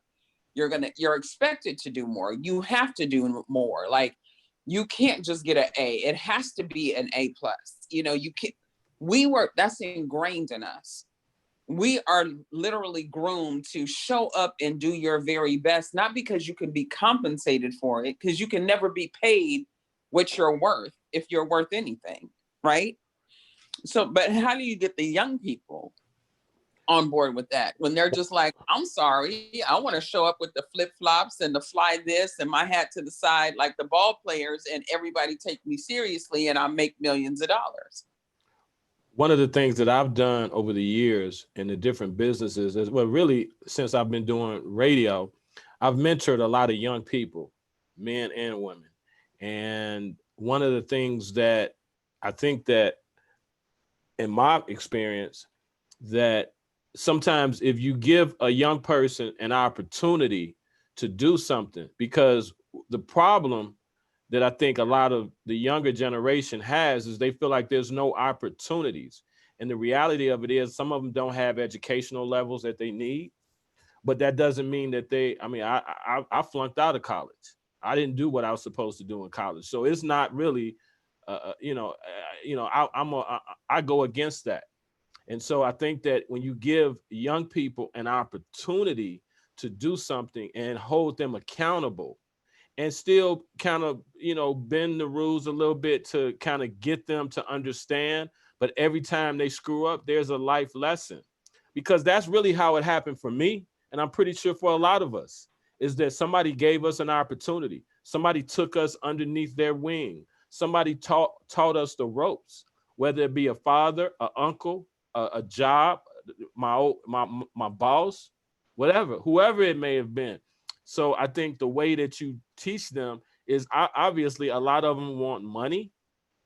A lot of them want kind of prestige, to be proud of what they do. And I just think that us as the next generation or the generation after that, we have to utilize our young people in the businesses that we do. So if you're out here and you're thinking about having a business, do your part and bring a young African-American guy or girl, bring them in the loop and teach them how to be business people. That's what I've done with everybody that's ever worked underneath me in any capacity, is I teach them about being a business person first, not a black business person, but a business person first.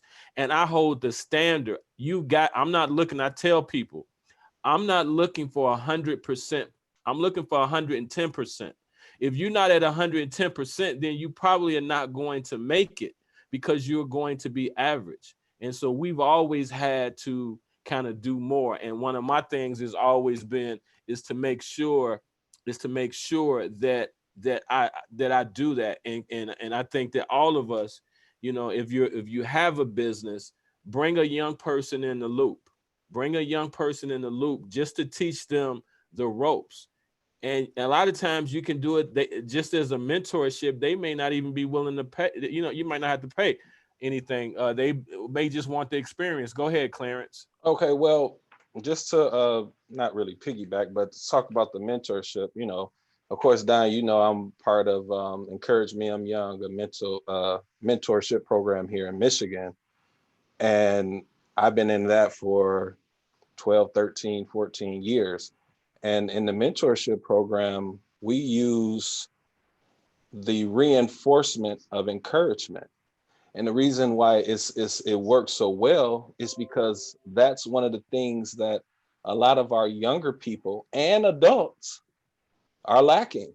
Just someone to say, hey, you can do it. Hey, it's okay if you took a fall down, get back up, and let's get back on it and keep grinding. And it does help the young people that doesn't have that positive reinforcement, because that's it's not only just youth, it's adults that also need that positive reinforcement, because at times, it can get rough out here. You do make mistakes in business. You make mistakes in your everyday walk. But if you have someone that can keep giving you that positive reinforcement, come on, man, get up. Come on, man, you can do it. That's all right. You know, keep going, keep moving, keep pushing forward. You know, that alone helps people tremendously. And you really don't know what something just encouraging, an encouraging word could do for a person, because you don't know what they're going through each and every day. So I definitely agree with the mentorship program, you know, grabbing young people, you know, from all walks of life, young ladies too, you know, just so you can be something greater than yourself to help the next person move on. I mean, we all need it. I mean, shoot, I need encouragement. I try to give as much as encouragement as I can to my family, to my kids, because someone did it for me, you know? And just on that alone, I want to give that back. You know, I love seeing the kids, you know, pretty much we use basketball to bring them in. You know, we use the ball to bring them in. But then once you get them in, you kind of see what they're lacking, and then you want to pour that into them. And honestly, it's encouragement. You know, imagine someone constantly telling you, you can, you can, you can do it. Yes, you can do it. You can. Now imagine somebody that's keep telling you, you ain't that. You ain't gonna be nothing. You'll never be nothing. Your mama wasn't nothing. Your daddy was. Now, I mean, come on. Like, think about it. Think about how many people has been living with someone telling them they can't, and nobody's giving them a positive reinforcement saying they can. Absolutely, absolutely. Go ahead, Derek. I was just going to say, and precisely, Clarence made an extraordinary point there. You know, it's the fundamental staples of the of like nobody's talking. The youth have lost connection with what their history, the meaning of their history, right? Who paved the way? And what I always say is like this discussion that used to be had a lot as we were growing up, me, my 50s, and my father, and probably all the generations prior, is what the meaning of Black tax is. Today's youth has no concept of the hustle. Got to get in the grind, your life scruples, you know, blood, sweat, and tears. I mean, the mentality that we've set that things kind of come easier, quick, fast money, right? What it takes to actually put an infrastructure together, the blueprints, you know what I mean? All comes together in a success formula that works. But you talk to young people today, they have no concept. I don't know what you're talking about. But it's like, it's because of the connection with history and the lack of education on how to put that together. You know what I mean? But I think we're all on a fundamental page, right? In terms of the mentorship, the movements, and the staples that are missing. You know, that's all I got. Well, and listen. Also, I just want to throw this in there, Don. Also, just be an example. You know, be that example to that younger person or your peer. You know, people wonder, oh, why are you doing this? Why are you doing? Because I want to be an example. I want my light to shine so everybody can see there is good out here. I mean, we're bombarded with so much evil from the time you open your eyes in the morning to the time you close them at night. You're bombarded with evil. It doesn't matter if it's television, Facebook, you walk outside your door, you listen to conversations in the grocery store, it's all around you. But you have to pretty much put yourself around the good. Try to find the good. If it's not good, I don't want to be around it. I mean, because the bad, you know, y'all ever have an instance where you having a good day and then somebody come past you talking all reckless and crazy, and it just kind of steer your day from being a good day? It happens all the time. It happens all the time, but we have to kind of sway that evil, sway it. Not today. Not today. Not today. Hey, well, listen, it's about that time. And every show over the last few shows, I've always liked to end on a kind of a lighter note so we can get all this off everybody's spirit and y'all can have a good night's sleep tonight when y'all go to bed. So this is the question that I have tonight. Everybody on this call has 3 food addictions that are your weakness. There's 3 things, and Clarence, you and I have had the conversation, so I'm gonna start off with you. We're gonna lead it off. But you got 3 food addictions. What are 3 food addictions that are your weakness? You may eat healthy, but you got a food addiction. So Clarence, you start off. Wings with lemon pepper. You got 3 of them. That's wings with lemon pepper. I gotta say, my next go-to would probably be a good ribeye, a good ribeye steak, and then I gotta say my mom's sweet potato pies, man. Like Is she still on this call? Yes, she go. Yeah. I think she's still here, but she know. But you got to get the plug for your mama in there. Every holiday, I got one on deck. Sweet potato pie on deck. So that's yours. Yep. So now here's one of I wish my. there was a bar open. This is a straight up. I need to go. Who's that, Diane? Hey, this is live. So, hey, hey, you know what? Hey, these are the things that we're talking about, people. We got to take ownership of our own issues. But one of my weaknesses are cookies. I like those Pepperidge Farm oatmeal raisin cookies that come, they kind of big. Those are dangerous around me, like dangerous. And then vanilla wafers are dangerous. Now, me and Clarence, I was over his house one night. We sat up and laughed because we both said the same thing. Or with cookies, I'm going to take as many cookies that will fit in my hand when I'm going to get cookies. I'm going in, I'm grabbing all the cookies that can fit in my hand.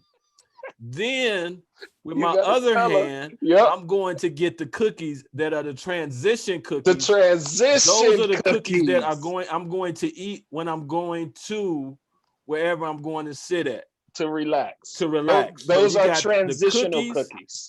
And if I happen to drop a cookie, I've got to go back. And even though I got a handful of cookies, I've got to go back and get another cookie, because for some reason, the cookies that I have in my hand when I eat them, it's gonna feel like a cookie, like it's gonna be light one cookie, which is absolutely insane. But that is exactly one of my weaknesses. How about you, Mr. Robinson? What weakness do you have? What food do you have that is your weakness? Strawberry ice cream is at the top of the list. The second are, I don't know if you guys are familiar with this. You know what chili toes are? Chili toes. Chili toes. Whoa. Yeah. A sack of Fritos with chili, a big scoop of chili poured all over them, and sprinkle cheese on top. That sound like walking taco. Mr. Robinson. That sound like the walking taco. Hold on, that sound like what? The walking taco. Was that Doritos? No, these were the old time Fritos, and now they make Fritos.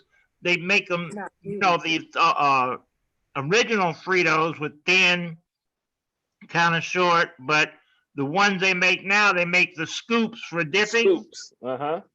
So I make me up some chili and get a bag of those scoops, Fritos, and I just sit and get virtually sick eating chili toes.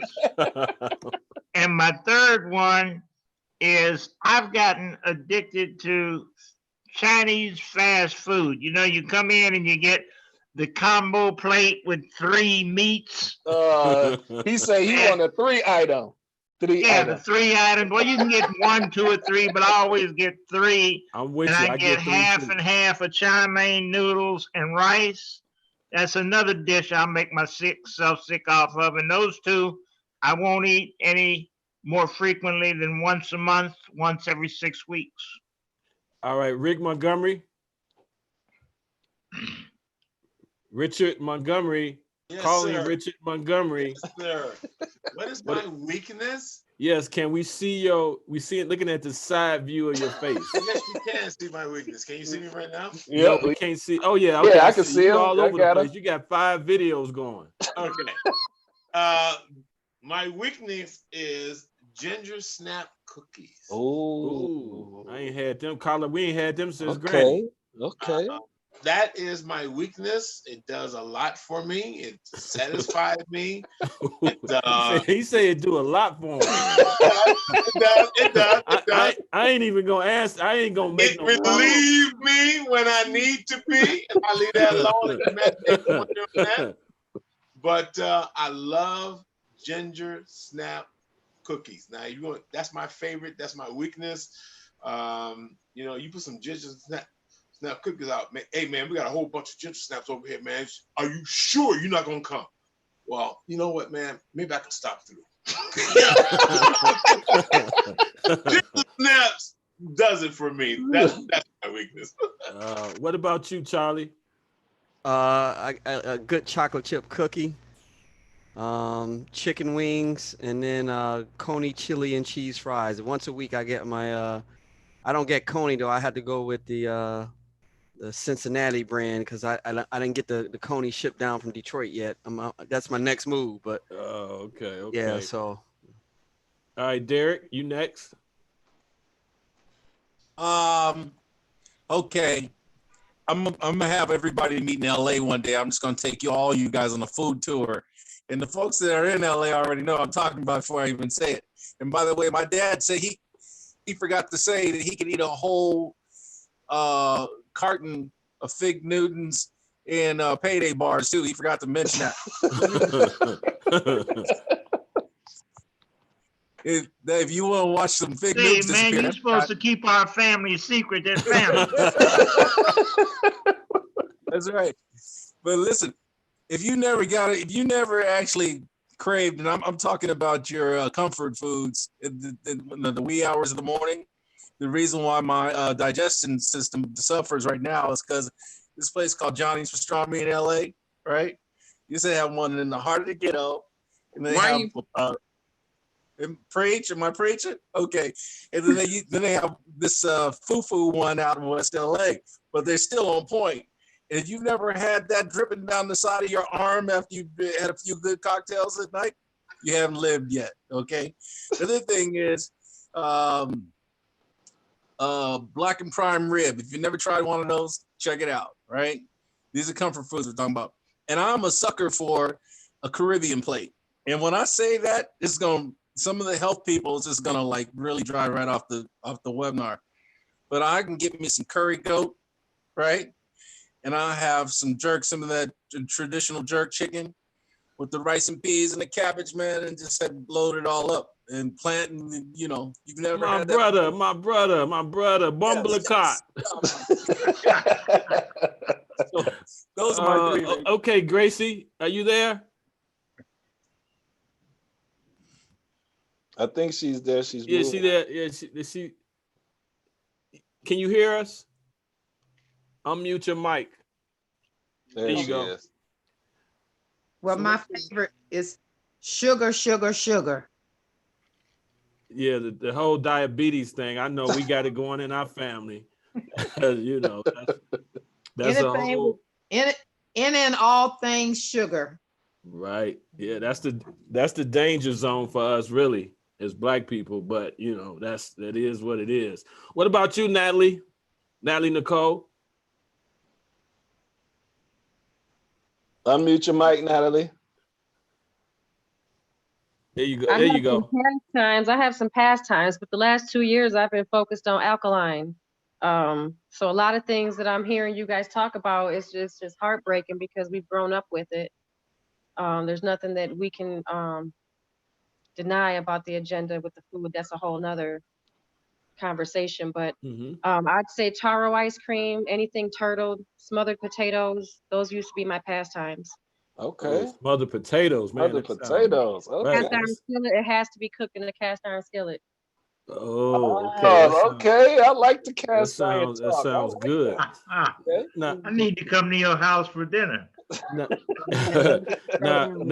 Now here I'm gonna introduce my sister. Now it's my sister in the bottom screen, and I'm gonna spotlight the video on her right now. So don't no. There you go. All right. So now here's the thing. We grew up and we really didn't. We kind of grew up by ourselves. Our mother always worked. We stayed with our grandparents. And so our eating habits kind of got affected by that. Somewhere along the line, my sister fell in love with her number one go-to food is burnt popcorn. Yes. She eats burnt popcorn. And the kernels? And everything. She eats burnt popcorn. Burnt. It is burnt. I'm talking about where it smell burnt. You know, have you ever got that microwave popcorn and you be like, oh man, I cooked it too much. That's the one I'm throwing out. She's gonna say it's perfect. That's exactly what I want. Yes. Burnt popcorn. Now, Carla, you go ahead and tell your other ones. That was not one of mine. Okay. It might be like 5 on the list, but I think my top 3 would be pizza. I probably could eat pizza about 4 times a week. Spinach pizza or cheese pizza. Pound cake. Ooh, pound cake. And grilled salmon. Okay. Grilled salmon. Oh, right. yeah. Andrea, you next. I thought you was just trying to discriminate because you thought I was vegan and you didn't want to give me. No, I know you sitting over there, and I know you down in Houston. I know everybody got a food weakness. I don't care where you at, what your whole thing is. I know you got a food weakness. Well, so we're the Robinson group. We're foodies by nature, so we eat pretty much any and everything, no matter the ethnicity, the race, culture, whatever. So I heard my cousin talking about Johnny's pastrami, and I'm sorry, that West Side one is whack. So I disagree with you on that one, cousin. But no, I think, well, number one for me and for all of us, I think in our family is bread. So fresh, baked, crusted on the outside, tender on the inside with butter is number one. So extra sourdough bread, you know, fresh out of the oven with some cold butter. That would be number one. And I was trying to think of some other ones. I think that for me, having an excellent, because everybody that say they know how to make gumbo, they really don't. I'm sorry to hurt some feelings, but we grew up as little bitty kids making roux first. Like we had to learn how to do that. So a great bowl of seafood gumbo would probably be number two. And then, you know, I still require some animal protein in my diet, even though I don't eat it regularly.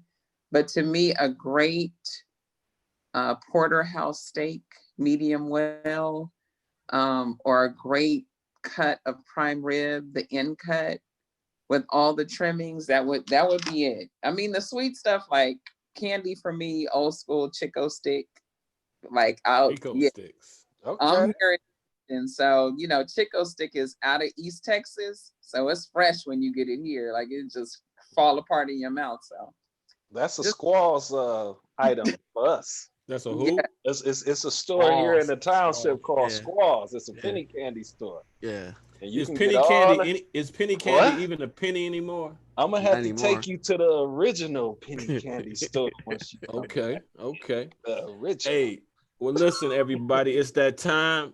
Time is flown by.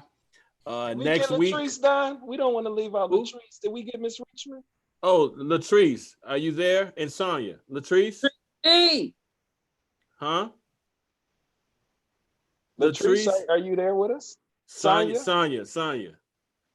Oh yes, Stroop waffles.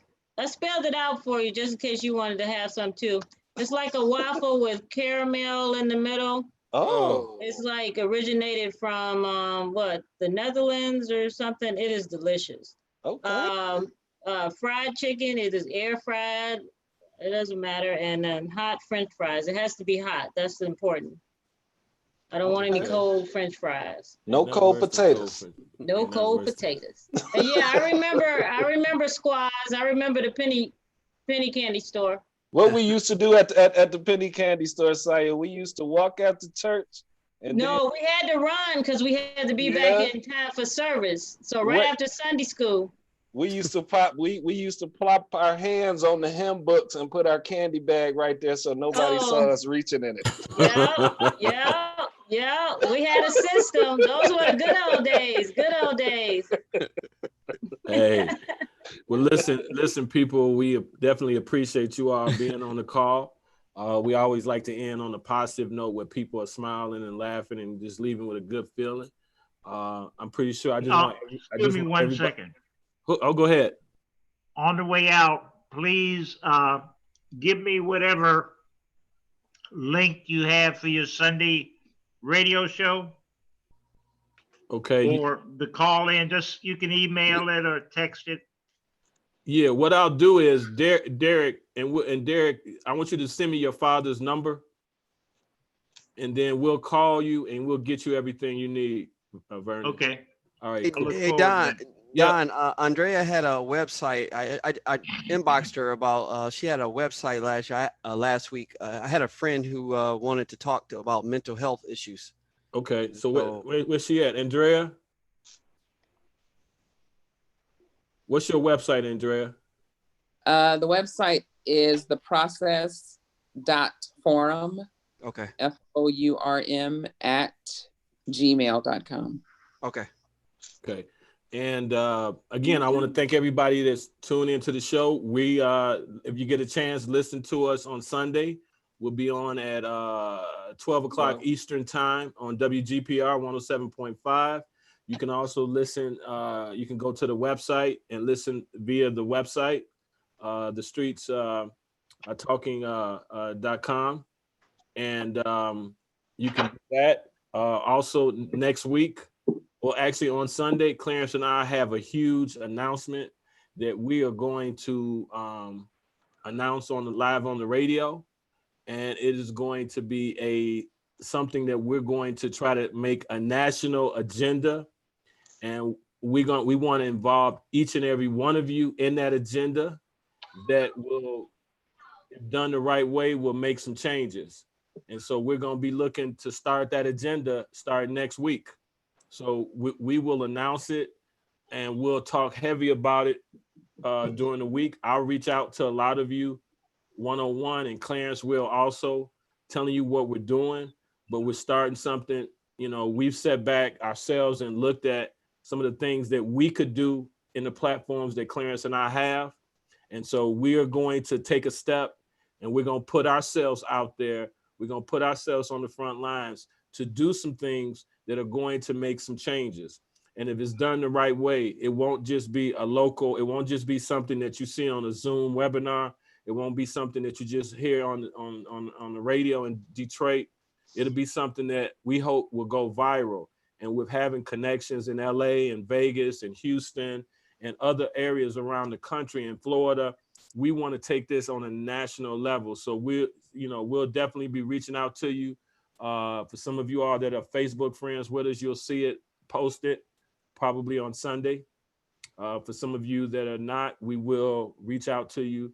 And we need everybody's help in trying to take this agenda that will help all of us. It's just Black people in general.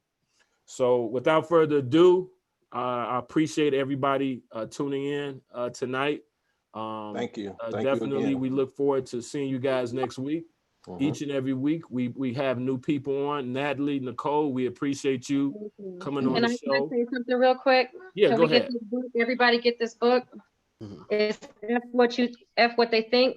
It's words to stimulate, motivate, and inspire by. It's a local Detroit author. He also had a restaurant, PJ Jenkins. Okay. It's a great read. Brother RZA, also another good read for us all. Message to the millennials. These two books right now I think are very important. Sorry, Okay. just had to put that out there. Yeah, that's cool. Thank you for letting me say a few words. definitely. I support all of you. Everybody put their links in there, and I'll support everybody.